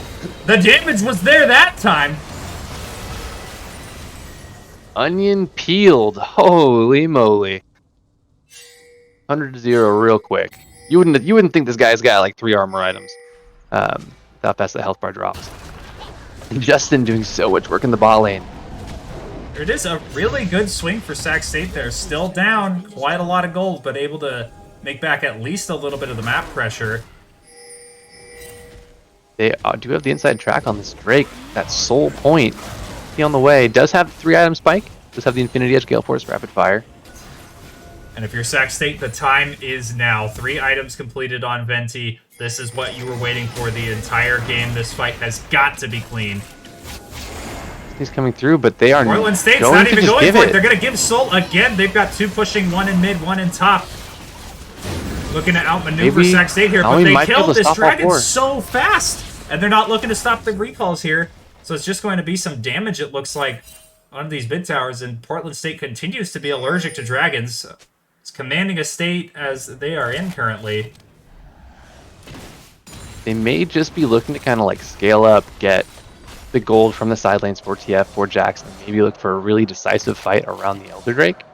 Because, I mean, if Jackson's able to hit, he's got the 3 items. He's got the Death Stance, the Blade and King, the Triforce. So he's pretty ballin' right now. Oh yeah, he's going to be able to get on top of Venti. And I mean, it actually does make sense in sort of the long game thinking with Ice Cream Paint Job going for like the Lich Bane. Because if they are really just looking to 100-0 Venti in one of these fights, that's the way they're going to do it. Just like Destiny onto him, Jax flash after a TP, and really just blow up Venti. Because once Venti's down, I mean, Bamo's got Divine Sunder, but he's going another tank item, it looks like. Yeah, Ahri is not going to be able to solo carry the damage. This is a supplemental damage dealer that you pair with something like the Jinxes. We've got a pick on the Paluna. That's going to be a clean one for XP. Well played, making that play around the vision there. Going to pick off Portland State's support. Baby Shark's pretty far forward here. Does have the team nearby enough that maybe he feels safe about this one. Yeah, does have Destiny and TP available. He can look to maybe pressure this inhib tower. He's going to keep going. Look for a Destiny flank. If you're Sac State, I don't know if you really care, though. The fight 3v4 was easy, or 5v4 was easy enough. The fight 5v3 is absolute cake. Justin does have teleport available. Making ours soon, but not gonna be able to catch up to Ice Cream Paint Job. Okay, yeah, and they're going to back off. Baluna has respawned, so now at this point, the trade ends up just being the top inhibitor and inhibitor tower in exchange for just the mid outer, or mid inner turret, excuse me. So that will be a winning play for Portland State. If Sac State's able to kind of deal with these super minions, Elder's not on the table for 3 minutes, so I mean, the supers are in the lane where they're going to want the team to be, around Baron. So I don't think it's too doomed, it's not too terrible. We've got Baron in about 45, Elder Dragon in just over 3 minutes. And I think if you're Choppa's Grin here, you're in a real position to just end the game through that top lane. The inhibitor, I believe, will still be down for that Elder Dragon spawn. It definitely will still be down for that Baron spawn. And Sac State is going to want to send 5 strong to both of these big neutral objectives. And Choppa's Grin could put Sac State in a very uncomfortable situation, pushing into that top lane, threatening onto the Nexus turrets, while Sac State is busy dealing with the Baron or Dragon. No, I mean, XP doesn't have TP, but Justin does. So I mean, if he's matching the Jax, it's not too big of a deal. XP definitely needs to be around the team for this Baron. For sure. Yeah, I think you've got to have 5 strong if you're Sac State. The comp does not function all that well as a 4-man. Leaving Nara on the side is okay, but it's a lot harder for this comp to follow up on a Thresh engage with their 4-man unit rather than, you know, following up on a Gnar engage. You're very good at that. It's quite preferable for Sac State to have Gnar with the team. Almost looked like Portland State might have been looking to kind of pinch Justin if he walked forward too far, or potentially grab any members of Sac State that look to kind of grab vision in that bot side jungle. Maybe Chalfus might be the one getting pinched here. Is pretty far forward, does have quite a few members of Portland State behind them, though. Both globals available for Ice Cream Paint Job, so the support would come in pretty quickly, I have to imagine. The top wave going to have to be dealt with here pretty soon. They do have mid-prow for the moment to hopefully get over there and take care of that. Turning to a game of inches. Any mistake on either side can lead to, once again, a game-ending push with Baron, potentially with Elder. I mean, if they're able to delay long enough. At this point, you certainly favor Portland State in the fight in terms of just item breakpoints and stuff. It's pretty even, really, in terms of spent gold. The big advantage being the extra components that Onion has over Bamo, but you're likely going to see some purchases picked up here. So yeah, 4th item completed. Oh, Ice Cream Paint Job, and Onion is running down Venti. The Gale Force going to get him most of the way to safety. The flash over the wall going to get him out, and Portland State's health bars are going low so fast. Portland State's backline trying to kite out what they can. Looks like Sac State's engage will fall after that. The slow chase won't lead to anything else, but this could be a lot of damage that Sac State is able to do to the map off of the 2 beefy members of Portland State falling. Things coming out. Jax believed that Venti used exhaust. Elder Dragon's up in 10 seconds. 30 seconds on Choppa's, 20 on Onion. Eclipse is up soon enough that he should be able to use it while they're doing the Drake. If he wants to look for anything cheeky. Ooh. Good hook onto the Nami. Oh, and there's Baluna likely to go down. Venti's last rocket going to find the kill. He saved it from the last fight. He didn't need it. QSS out of Venti. Justin with the flash Gnar into the wall. Onto Baby Shark. Humongous plays out of Sac State. Would you believe it? From 7,000 gold down, they are 2v5. Looking at Portland State's base. Death timers are like 30 or so seconds for anyone that really matters. Nami's not going to really be able to do too much with that. Zack State can be looking for the end here. Mid inhibitor tower going down. Mid inhibitor going down. 10 seconds on Faluna. 25 on Baby Shark. 25 on Ice Cream Paint Job. The wave is pretty small now. I don't know if it's going to be the end. They do have quite a bit of time. Hook on a Chopper's Grin. The counter strike going to block out some of the damage. Venti getting aggressed on by Onion. The tidal wave out of Faluna going to buy a little bit of time, but Venti, Gale forces in. Garrett finds another hook onto Faluna. They're onto the Nexus towers. Venti's excited. They're onto the Nexus. Baby Shark getting down the culling, doing what damage he can. And the Nexus falls. Sacramento State takes game 2.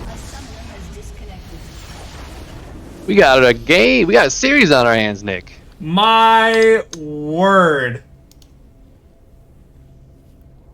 Woo! I'm sweating. What a play. I'm sweating. I got chills off that Venti play earlier. That was rowdy stuff we just saw. Oh my goodness. The Gale Force flash over the wall. Perfect timing on everything. My God. The boys are making me sweat today, but what a game. That was probably the funnest game I've cast so far this split. Incredible stuff at the end of the game there. Our boys clutching it up like I have never seen before. Insane stuff. I mean, I'm curious as to what they're going to do for game 3. Like, who's changed both what? Teams dropping what's going to happen? Oh my, that's crazy. All right, well, we'll get back to you folks with game 3 here in just a moment.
Sit up, you sit up, you sit up, you sit up,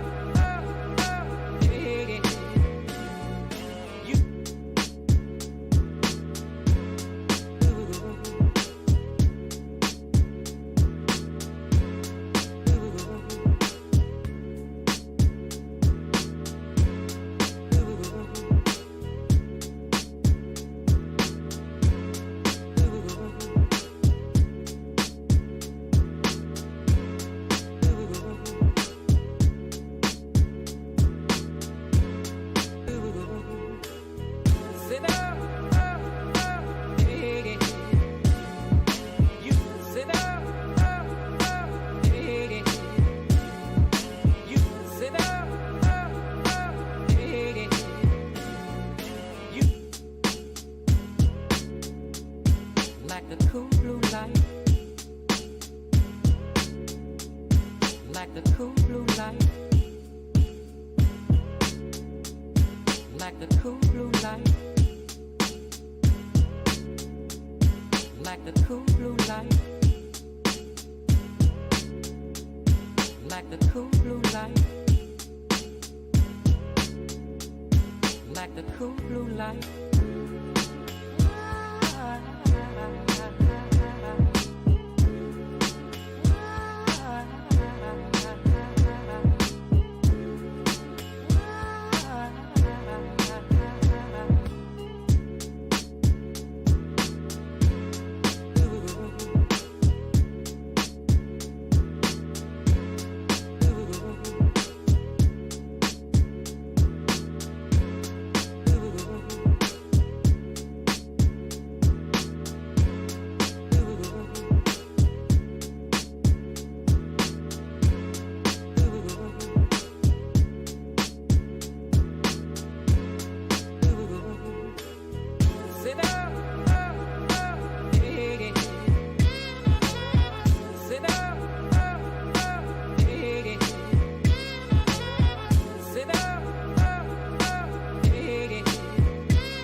Oh my god. Series tied, ladies and gentlemen. Welcome back. Ooh, I had to take off the hoodie. That one had me sweating. Oh, for real. That's... Ooh. Haven't seen that too terribly much yet this year. Seeing some come from behind victories like that. You love to see it. But man, they got me sweaty for sure. That was a gnarly one. A lot of our guys leading with the first win. Not so much us having to come back with the 2-0. Yeah, this is definitely different.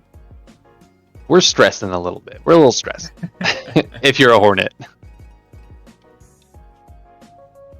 Looks like we'll be getting into Champ Select shortly. All the players have confirmed that they are, in fact, ready, so it should only be a matter of moments now. But, man, I'm excited. This could be really crazy what we see the teams switch up at the draft here coming into Game 3. You've seen both teams take wins now. If you're Portland State, I don't know if I necessarily feel enough need to change up what I did because the game was pretty darn dominant for most of it. Obviously, of course, chucking a little bit at the mid-inner tower there toward the end of the game and eventually leading to a huge Sac State comeback win. But, you know, I think you could probably pretty safely run back that same comp if that is what you're given if you're Portland State here. So we'll see what they opt to do. Oh, yeah. I mean, I think there were a couple overcommits. I mean, the cooldowns at that point in the game, like near the end, near that middle inhib, or the middle inhib tower, you can look for a play like that, force the Venti Flash, and then try to walk out. But, yeah, I can definitely see them running the comp back. Mm-hmm. If they want to switch up the bot lane, honestly, they can. To some degree, and really just continue to play around that like Twisted Fate Volibear. So they banned Caitlyn. I'd imagine this is B1 Jinx again. Yep, there it is. So now, obviously, this is what they won with. They paired Soraka with it last time, and that was awful looking to play against. Yeah. So we'll see. Oh my! He's been practicing. Yeah, I mean, what is a support that we typically see? Enchanters. You see Enchanters was the typical pairing is Yuumi. That's like a staple one that you see, but it's great with, you know, Karma, Nami, pretty much any of the, but definitely Enchanters. Her upfront damage is just so low that you're never really pairing it with an engaged support unless you're drafting the engaged support for another part of the map if you're lacking engage in some way. But Zeri pairs very well with both the engaged compositions as well as the compositions that like to kite back, which is for sure what Sac State has drafted thus far. A flexible team for sure, but one that maybe leans a little bit more towards playing back as we've got... Oh, yes! Galio for XP and I X. like it. They're getting spicy with it now. we're seeing like from Portland, we're seeing kind of a mixture of the first game and the second game. Like the things that went very well went right for them. It looks like they're drafting again. From both games, like the Jinx, the Amumu were both really good. Twisted Fate in that second game was a top performer, even though they ended up losing. In no way I would say the Twisted Fate was a problem for the side of Portland. And I mean, Sac State, Bambo being on the Zinzao, and there's a Straka ban. It is potentially a flex. I mean, like, I like to play Galio support. I think it's better served towards XP and X in the mid lane to match Twisted Fate. We'll see if they want to save the R5 for Justin again. I hope so. Would definitely be what I would say. They know what Faluna plays. It's a pure Enchanter support player. They know what they're getting. Interesting. Ooh. I did not expect that, but for comps that like to play, they're full defensive right now, which is something that I talked about earlier on in the day as something that Sac State is not very used to and doesn't often execute on particularly well. But they've got it in spades this time. They've got like 5 sets of training wheels on playing back this game with the champions that they have drafted. And Lulu here looks pretty useless, I'll be honest. I kind of like the Zillion a little bit more. He does have the potential to provide stuns, massive slows, speed ups, and that revive can be really annoying. I mean, the Lulu is kind of going to be like a win more thing. If they're able to do the same thing they did in game 2 and just kind of 4-man bot on repeat, yeah, Lulu is going to help facilitate the dives. Yeah. But I feel like Zillion is way more effective between the two hovers.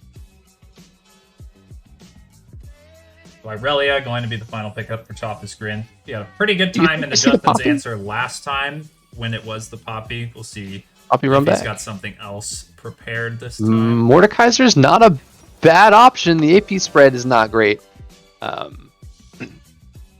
So we did see the highlight clip earlier. Essentially a delayed pentakill from Justin on the Mordekaiser. 1v5 in the enemy base. The man finds a way to make it happen on this champion. They're going, I mean, outside of the bot lane, they're pretty much going full comfort on the top side of the map. Justin getting the Mordekaiser for himself. Connor Zinzao definitely up toward the top of his pool. And XP on the Galio, not something that we've seen him play in Big Sky this year, but he's got like, I don't know how many it is right now, but it is a whole lot of games on this Galio in solo queue. So we'll see if he's able to make it happen for the team this time around in a little bit of a different environment. Just kind of blow everyone's minds. He has 30 games played with an 83% win rate on Galio. There it is. That's pretty crazy. An adept practitioner, to say the least. Oh, I, for one, am really looking forward to the Galio TF plays. I don't know if the cooldown on Galio's ult is higher than TF's. I think it is. So that we'll see if he's going to be able to match the tempo in that way. But Zeri Renata is definitely an interesting bottling combo. Yeah, we saw it. We saw it in the last week of the regular season for our boys down there in the bot lane, and it looked pretty unimpressive, if I am to be quite frank. You know, it seemed like mostly a for fun game. You know, they drafted kind of some random stuff. They played some weird things. It was just kind of a for fun game. Last game of the season, doesn't matter for standings. They just kind of played whatever.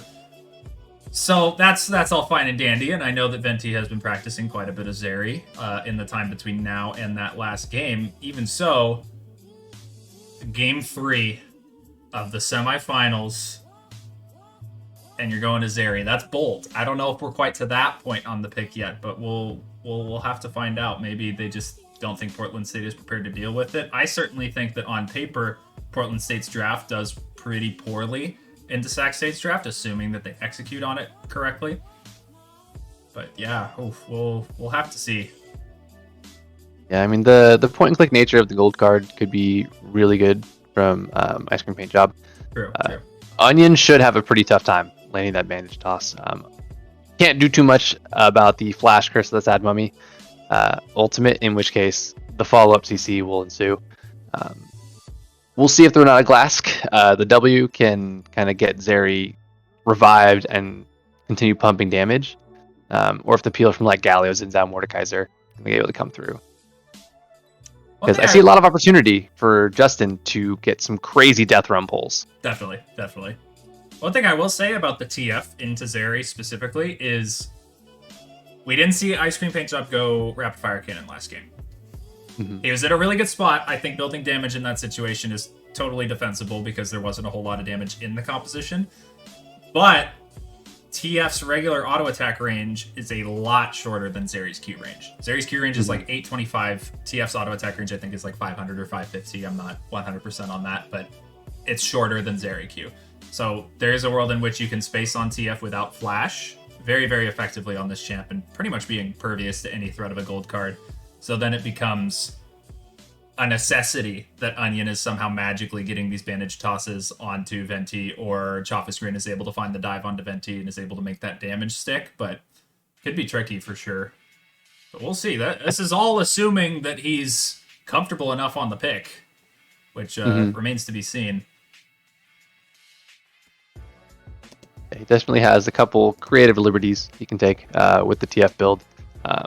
Not quite to the same degree as some champs like a Bard, who can build literally whatever he wants. But TF does have kind of the Swiss Army knife in terms of the build path. Yeah, definitely. And I mean, it's not impossible. Like, saying just have flash up 5-head is like not even that unrealistic. Like, is that how often you're gonna have to catch the Zeri? It might well be. Like, that could just be sufficient, and then we just look to the other members to maybe land some stuff onto Zeri later on. That he does have cleanse this game as well, so that could lend him some safety as well. I think Ice Cream Paint Job did run Ionian Boots just to have flash up more often last game. Not a bad idea at all. Funny enough. Ooh, NXPNX opted for Predator on the Galio? There's nothing scarier than hearing that whistle. And you just have no idea where the Galio is on the map. I don't disagree with that take. Otherwise, I mean, as far as starting builds, nothing really crazy coming out from either team. All it looks pretty standard, what I can tell. We do have 2 cleanse in the bot lane. Portland has opted for the exhaust, whereas Saxday is going for the ignite. We'll see if that makes a difference, because the exhaust tends to have a little bit more power when dealing with any sort of engage. And if you are able to act as the dominator, ignite tends to be pretty good. So I mean, we'll see who's able to use that better.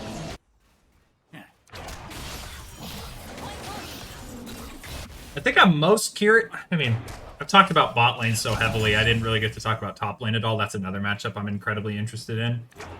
I would say as far as Irelia games go, Justin's Poppy game into it game 1 was pretty successful if we look at that in a vacuum. He neutralized the Irelia, which is all you're really looking to do. He didn't get the kind of crazy lead he got on the Irelia earlier on in the year when we saw him play it into Chaffis Grin. But that's fine that it was just neutralized. And then this game, opting for the Mordekaiser, a champ that I don't think on paper has a better matchup into Irelia than Poppy does. I mean, I have to imagine that Justin would have just picked it in game 1 if he thought that it was better there, because it was available, if I recall correctly. Level 2 spike for the bot lane of Sac State here first. Oops.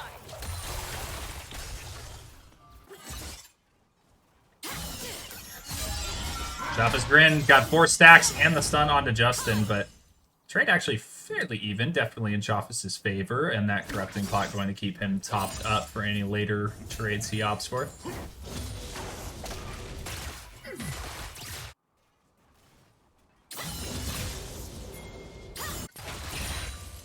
Ooh, Bamo. Looking for something here in that top side. No vision, so to speak for. Full lands. Justin going to land the pull. The stun going to miss for Chaffis Grin. Does have flash available. Almost going to kill Justin, diving under the tower, and it will be a trade kill. Slight gold lead for Chaffis Grin there in the 1v1 because he did pick up the first blood gold. Is up about a wave or so. just in terms of minions farmed. So that could be pretty big. I don't think Justin was really zoned at all. Just think he was having some trouble CSing early. Choosing between trading and CSing. Yeah, the buy for Chop is going to be an early Vamp Scepter to Justin's just boots. I'm curious if Justin is going to go for like that early Bramble on Mord. It's more of a defensive item, and it actually is pretty useless for the entire like top side of the map besides Irelia. But from what feels like a losing position right now, unless he's able to flip it later, it seems like this could be Onion getting collapsed on here. Going to be going in with the bandage toss. and he's This is pumping. 3v4 at the moment. Bamo has not made his way down yet. Coming through the mid river there. Baby Shark dropping low. XPNX going to be dropped low. Renata W going to be used. The chase is in for Sac State. Bamo's flashing in, going to land a huge win. Becomes lightning across the whole team. Going to be 3 easy kills for Sacramento State in the bot side river.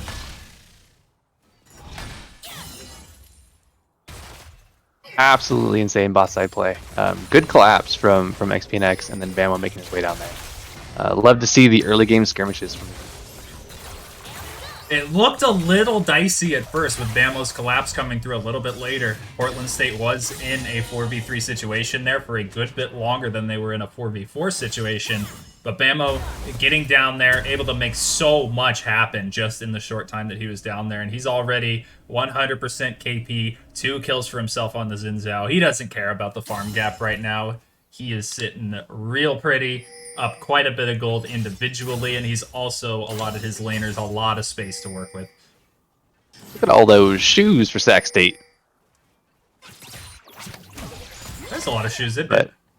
Yeah, a lot of early shoes, a lot of mobility, and honestly, I like it. It means they're trying to be proactive on the map. Bamo into the top lane again. No flash available for Choppa's Grin, of course, but the pull for Justin already used, and Choppa's Grin is going to make his way out of that one. 6 coming in for Ice Cream Paint Job before XPNX. Likely due to that roam a little earlier. He is walking up toward the top side, but Sac State seems to have a handle on the fact that GF has hit that level 6. Going to back off from any dive shenanigans or anything like that. Not that I think they were explicitly going for that. I think XPNX is probably 2 waves or so away from 6.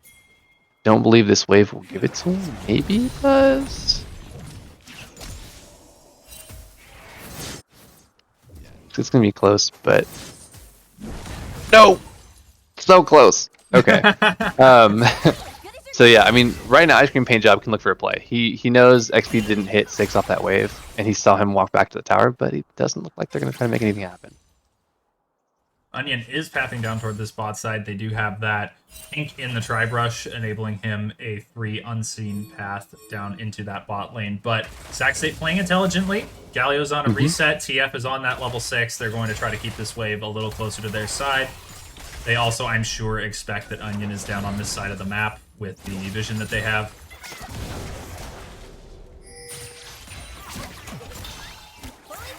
Oh, we're going down. As a support man, you cry every time. But should be a dragon for Sac State here. Yeah, back onto it. XP on the Galio, able to get that priority in the mid lane, prevent at least any immediate move out of Ice Cream Paint Job. And they didn't even really get the wave shoved in. They just abused a reset timer there for Baby Shark and Faluna. So I'd like to point out that we're getting the 2 most boring Drakes out of the way first. So the Soul should be pretty spicy this game. You'll love to see that. Looking at an Infernal, Hex Tech, or Ocean. Yep. Yeah. And honestly, I hate seeing the Mountain Souls, and Cloud Soul is pretty underwhelming. So I'm looking forward to these contests later on as the game progresses.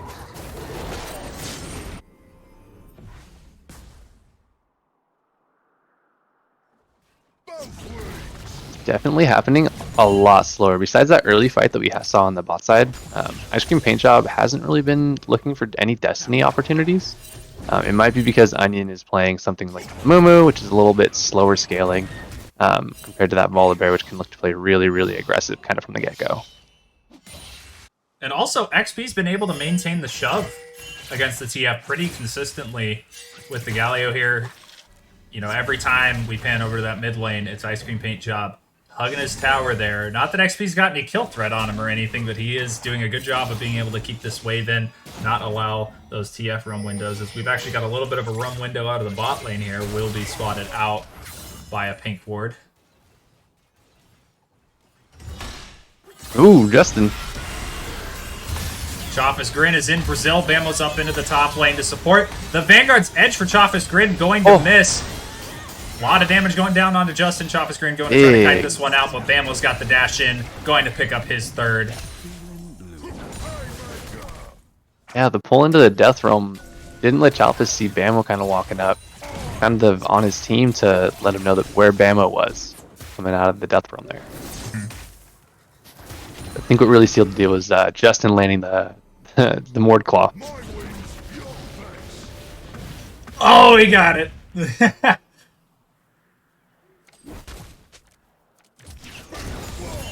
Sac State, totally different team from like the previous two games for the most part. They seemed like they were kind of playing the scaling, playing the safer comps, and now we see them playing the aggressors, forcing plays across the map.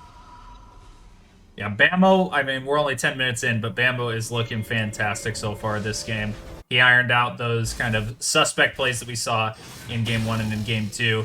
Looking real sharp on the Xin Zhao that he picked up for himself in draft this game.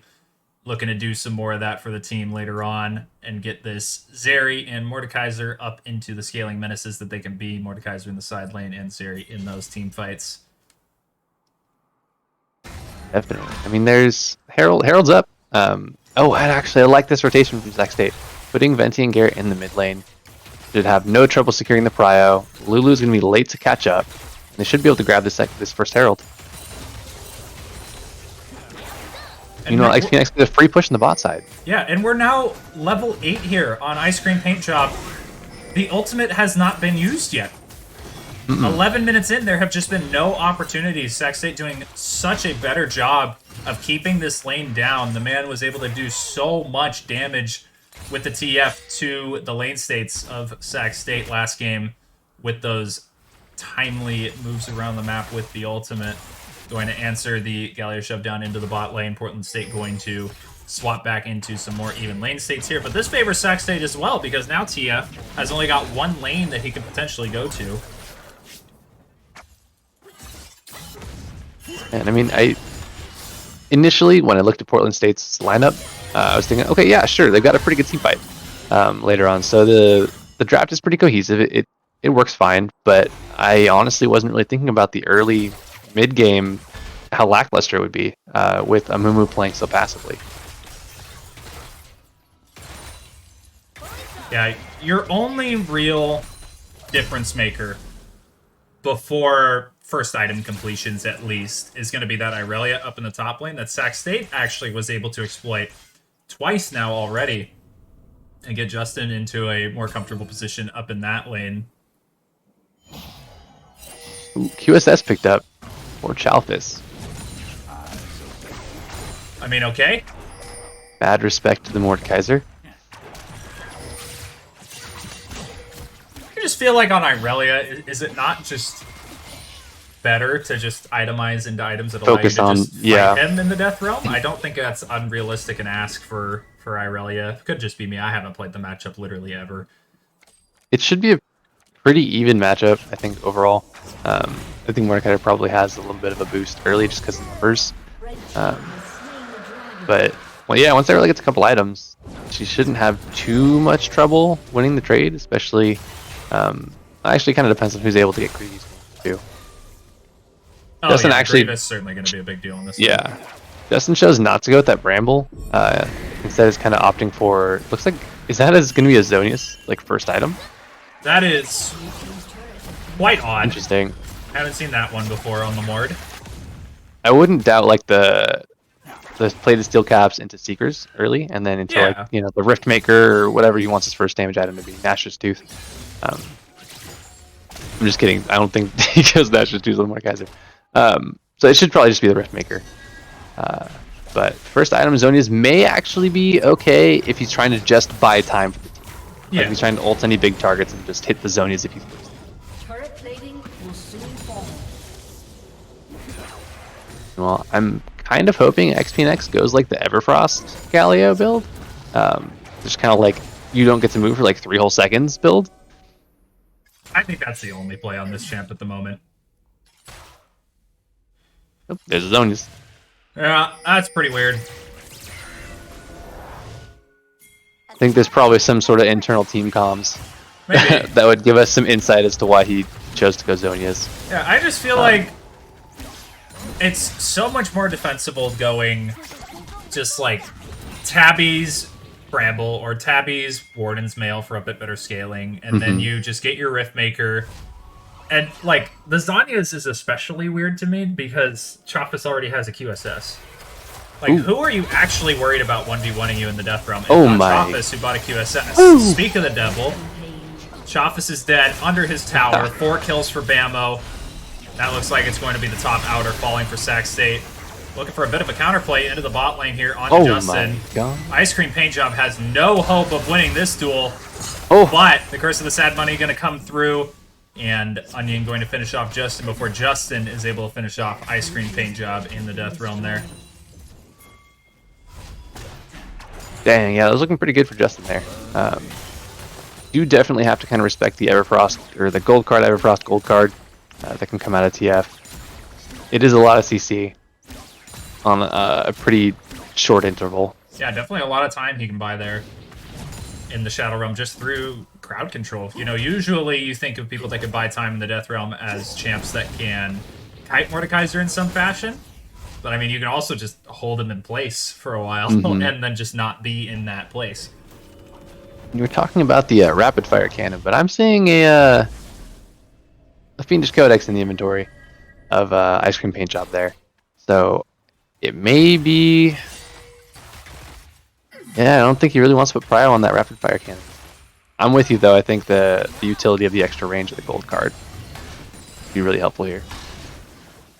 Yeah, we'll see. I always leave. I'll give you the benefit of the doubt for not going at second. Most players, you know. Like I think third is also a perfectly fine place to build it if you think that that's more around the time that you're going to be grouping up with the team and getting value out of the rapid fire cannon. But yeah, I think it's going to be really hard to catch Zeri if she doesn't miss position without that rapid fire gold card. Like, you limit her options quite a lot by having that available to you, and you might be able to just run her down in mid lane or whatever. Like, a lot of crazy things are made possible by having that item available to you on the TF. I mean, even if you do get the gold card, NTS cleanse. I mean, you're going to need some follow-up, be it from Chalfis, Onion, potentially Chain Chomps. I don't imagine Jinx wants to be that close to his area ever. But, yeah, follow-up CC is going to have to be there, or, you know, throw the gold card out, blow the cleanse, walk away. Wait for the next gold card. Just in the top lane here, maybe looking for a bit of a bush cheese. Thinks he might have this duel locked up. 3 strong in the mid lane here for Sac State. Ice Cream Paint Job does seem to have his eyes on the mid lane. Stun going to land for Justin. Teleport going to be answered by XP. Justin's Zhonya is going to get him some value before the ultimate is cleansed out of by Chafis, and the cavalry has arrived. Chafis oh man, going to be taken down. Another kill over XP? to Venti.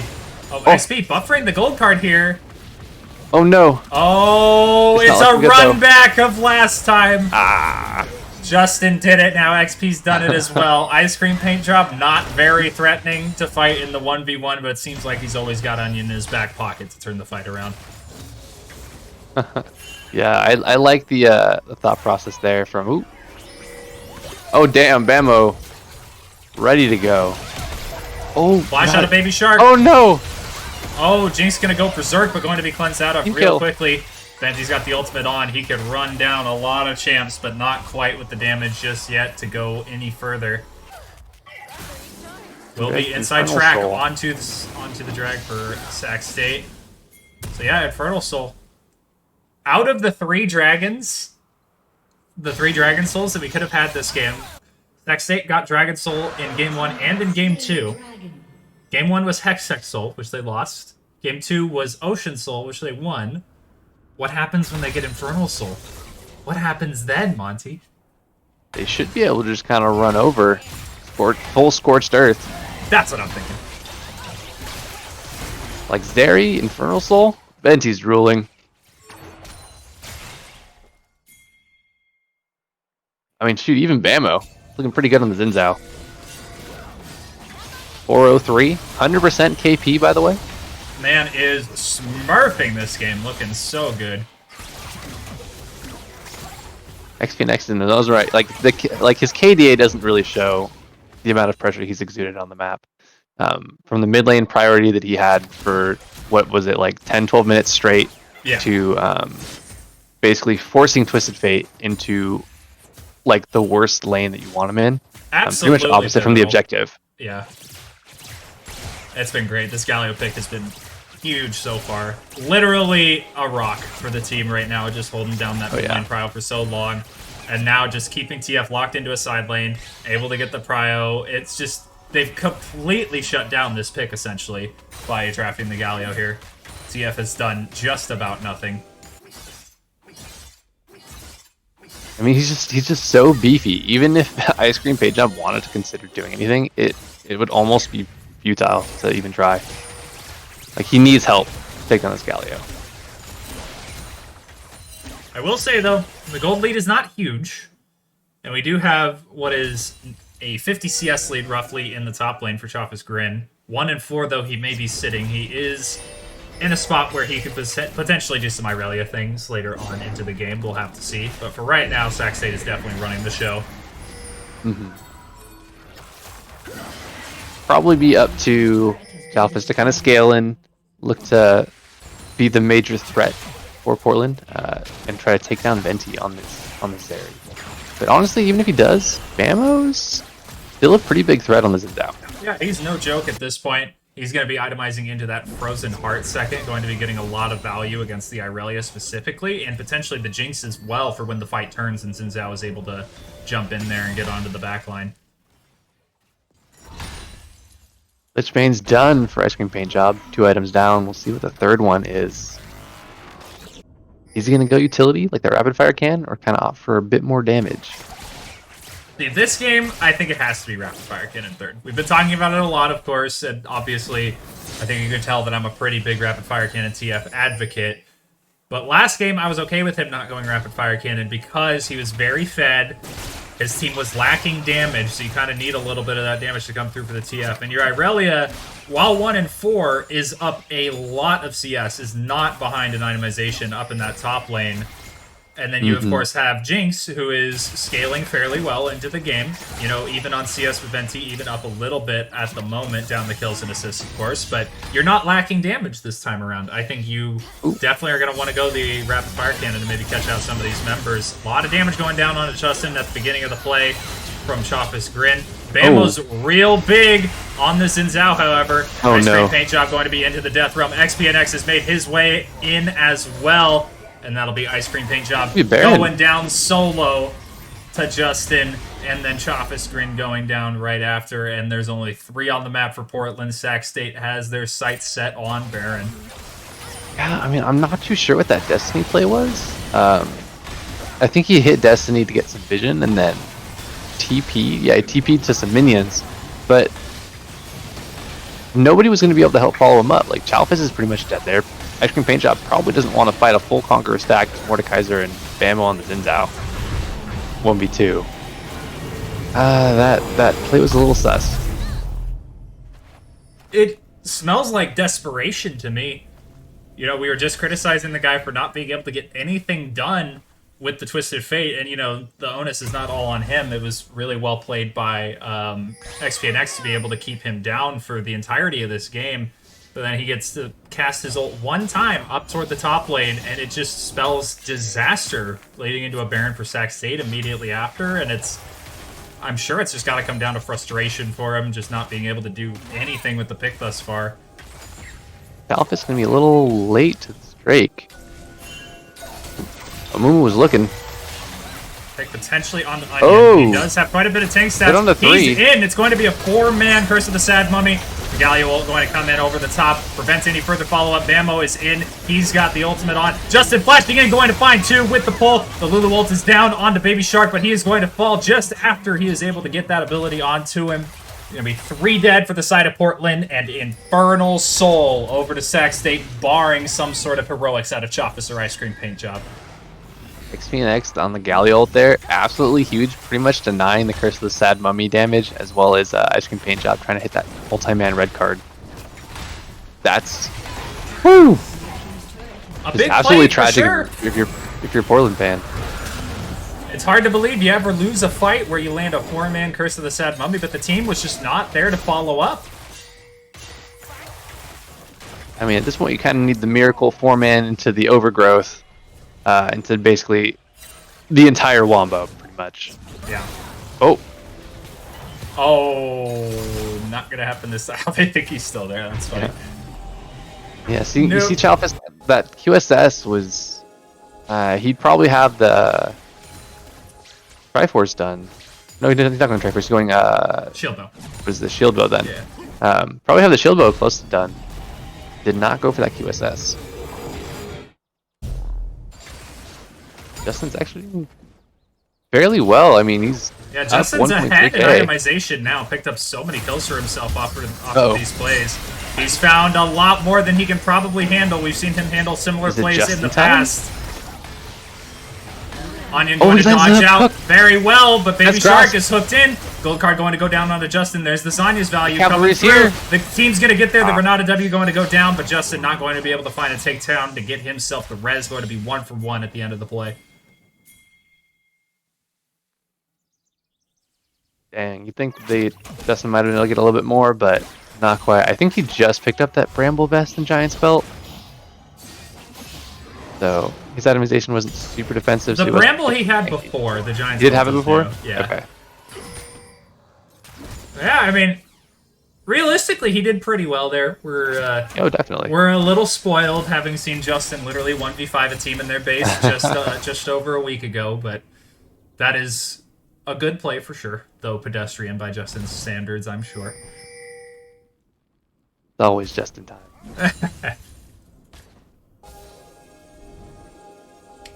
But yeah, I mean, once again, kind of at a little bit of a dead map state. No real objectives up. I mean, Sac State might be looking for a pick here. Just kind of brute force through, knocking out some of that vision. Prioritizing these tier 2 towers.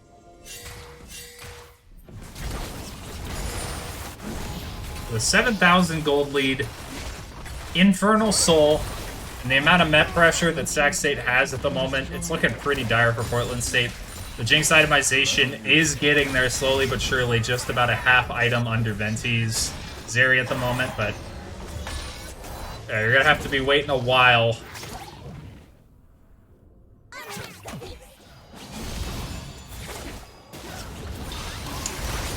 Paint Job has a Fiendish Codex in his inventory. That is looking like a Zonia's third. Really do need like a pick. I mean, I guess they're hoping that Onion can get a good bandage toss. There has against that never enemy again. been a better time to buy Rapid Fire Cannon on Twisted Fate than this right here. I don't know what you think you're gonna do.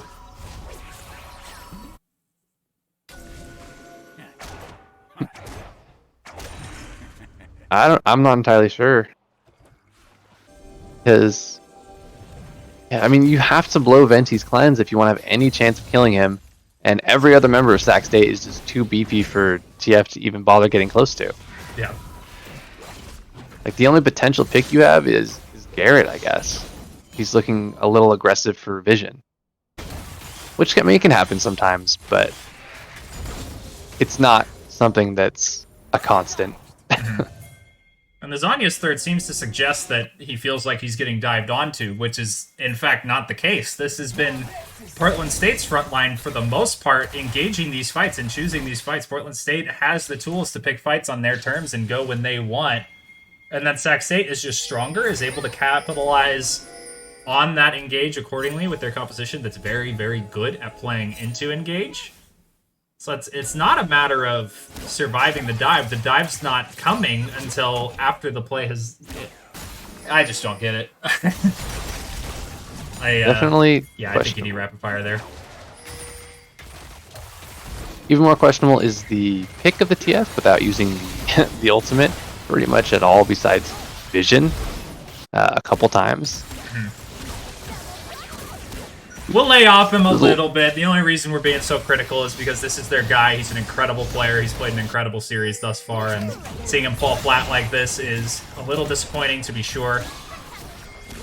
But Sac State onto the Baron now. Got that pressure down in the bot side. XP holding them off 2v1. And Sac State picks up the Baron. Ooh, you know what? Looking at Baby Shark's items, getting Kraken Slayer, Runons into probably an LDR. Yeah, this will be LDR here. Pretty heavily relying on the LDR passive and Kraken Slayer true damage.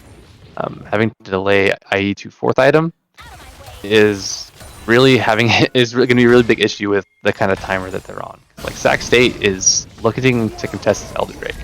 LDR is done here, but I do think with what he's playing against, this is the highest damage build that he could go. Definitely. I do think this is the highest damage build that he can go, but even so, like, you do want those Infinity Edge crits to come out. It's just that Sac State's front line is so far ahead.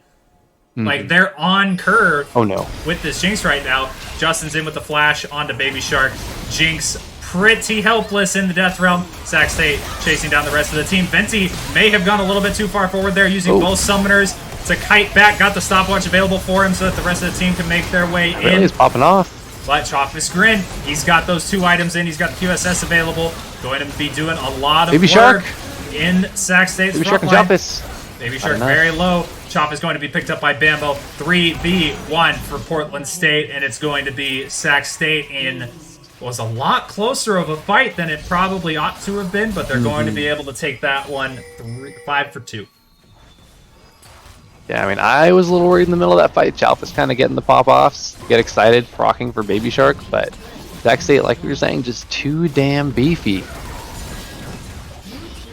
We've got just under 20 seconds left on the death timers. No, if it's an end ankle, but they're they're going for it. Portland State. Not the most tower damage in the world here for Sacramento they got State. But it looks like they might just have this one. We've got Faluna up in 1 second. Paint Job up in 1 more second after that. I don't know how quickly they killed this Nexus. Oh no. Okay.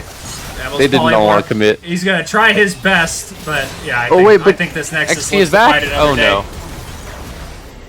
Guys. That was an interesting one. Rein it in. Oh boy. So that's really bad because 40 seconds. Really bad. Death timers. Elder Drake is up. Elder And now. we literally just saw that fight be so close. The Elder Drake can be the deciding factor in these team fights. Absolutely. Like XP Next was so low. Bamo I think was really low at a point in time, but he was able to heal up thanks to the core drinker. And Garrett also. I mean, all of them were basically walking away with like no health. The play here for Sac State has got to be to give, I think. Your other option is to wait, hope to hold Portland State here, and maybe they have to deal with the base. Minions are pouring in onto the open Nexus, but the Elder Dragon is down to 3,500 HP. Justin has teleported into the gates. He is looking to end the game. Venti's in with the Zeri ultimate, trying to cancel the backs. Justin is in. He's hitting the Nexus. The teleport coming in for Choppus Grin. The Nexus is about 1,000 HP. One more? Can the Elder Dragon Burn kill Justin before the Nexus goes down? It will not. Sac State takes the series 2-1. Woo! What a series. Sweaty matchup the whole way. That was, without a doubt, the craziest series I have cast this year, ladies and gentlemen. That was a wild one, to say the very least. I don't think I've been more nervous as to, or unsure as to who's going to win a game this entire Big Sky Conference. Yeah, that was Justin Mordekaiser, boys. Holy guacamole, picking up the backdoor. Crazy, crazy stuff. Portland absolutely showed up today. Hats off to those guys. played the closest series that I have seen in the Big Sky Conference yet this year. It was a real fun series to watch and cast. And I hope you guys are excited about that series as we were. We are really stoked to have been able to cast that game. And following us up in a few minutes here, we'll get back to you guys with a quick interview with one of our victorious Sac State gamers. So stick around.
Sit up, hey. You sit up, hey. You sit up, hey. You sit up, hey.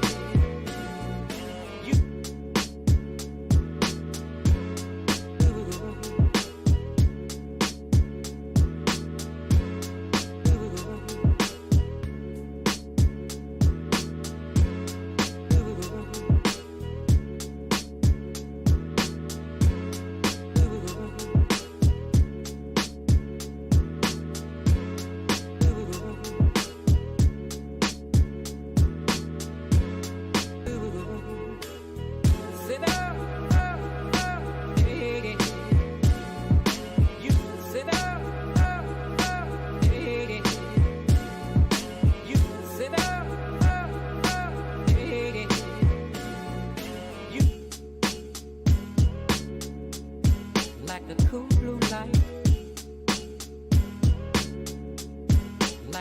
blue light. Like the cool blue light. Like the cool blue light. Like the cool blue light. Like the cool blue light.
All right.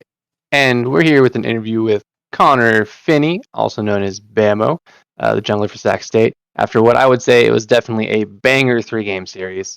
How you feeling after the win today? I'm feeling pretty good. It was definitely some limit testing going on. PSU really came out and they had some really good picks, some interesting drafts. I thought the games weren't going to be this close, especially after we faced them in flex queue right before the series. But yeah, they came out and it was a tough one. Definitely tougher than the first time we faced them. But I'm very happy that we were able to get the upper hand in those last 2 games. And we haven't got to see you guys in a lot of like 3-game series. For the most part, it's kind of been like 2-0, or I guess 0-2 in the case of the NEU.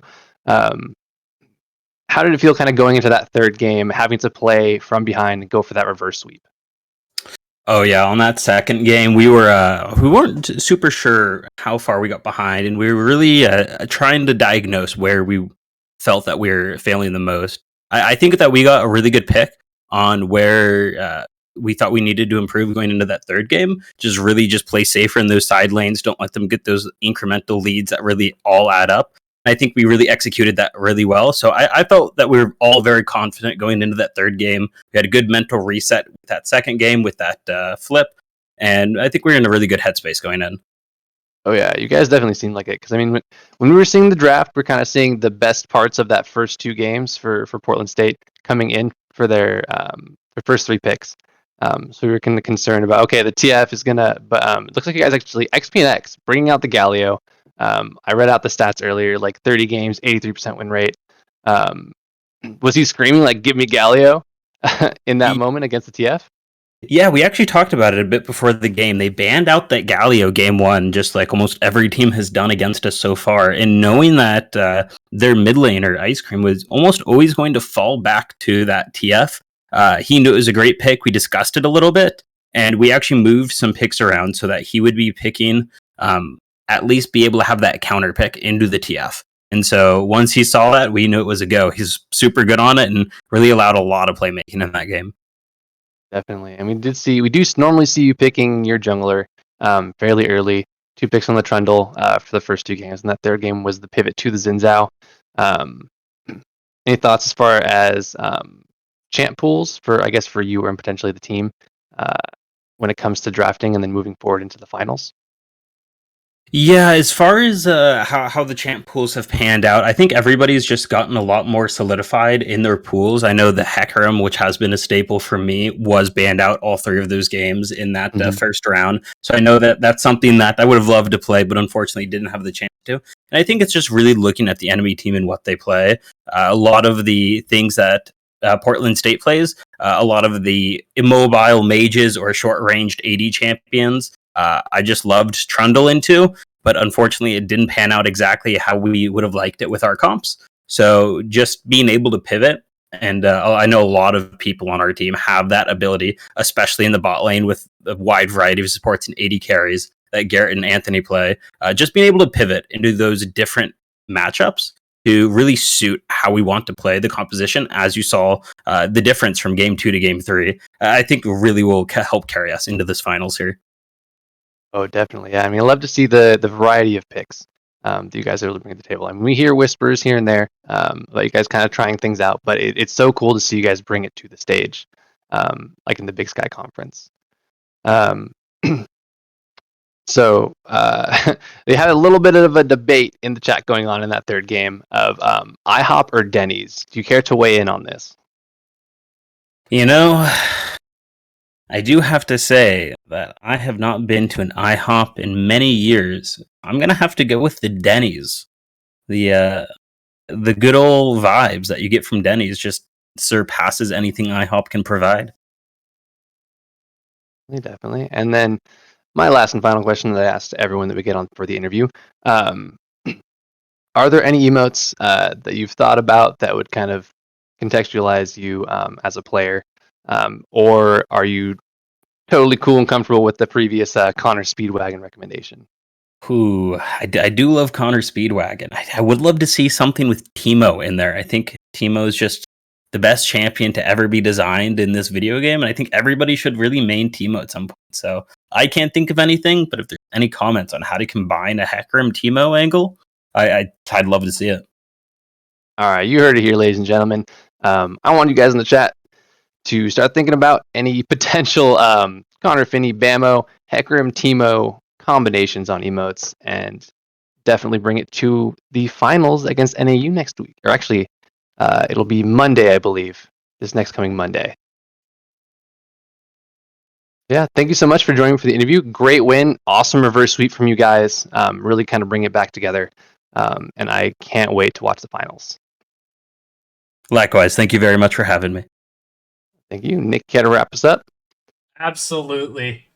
All right, before you all head on home, I want to thank everybody so very much for coming out and enjoying with Monty, myself, and with all of the lads that incredible series that we were fortunate enough to have the luck of witnessing. Such a great game from both teams. Hope to see Portland State next year. Sac State, we're going to be looking forward to those finals against expectedly NAU next week, though that one actually is not set in stone just yet. But thank y'all for watching, and we'll see you again hopefully on Monday.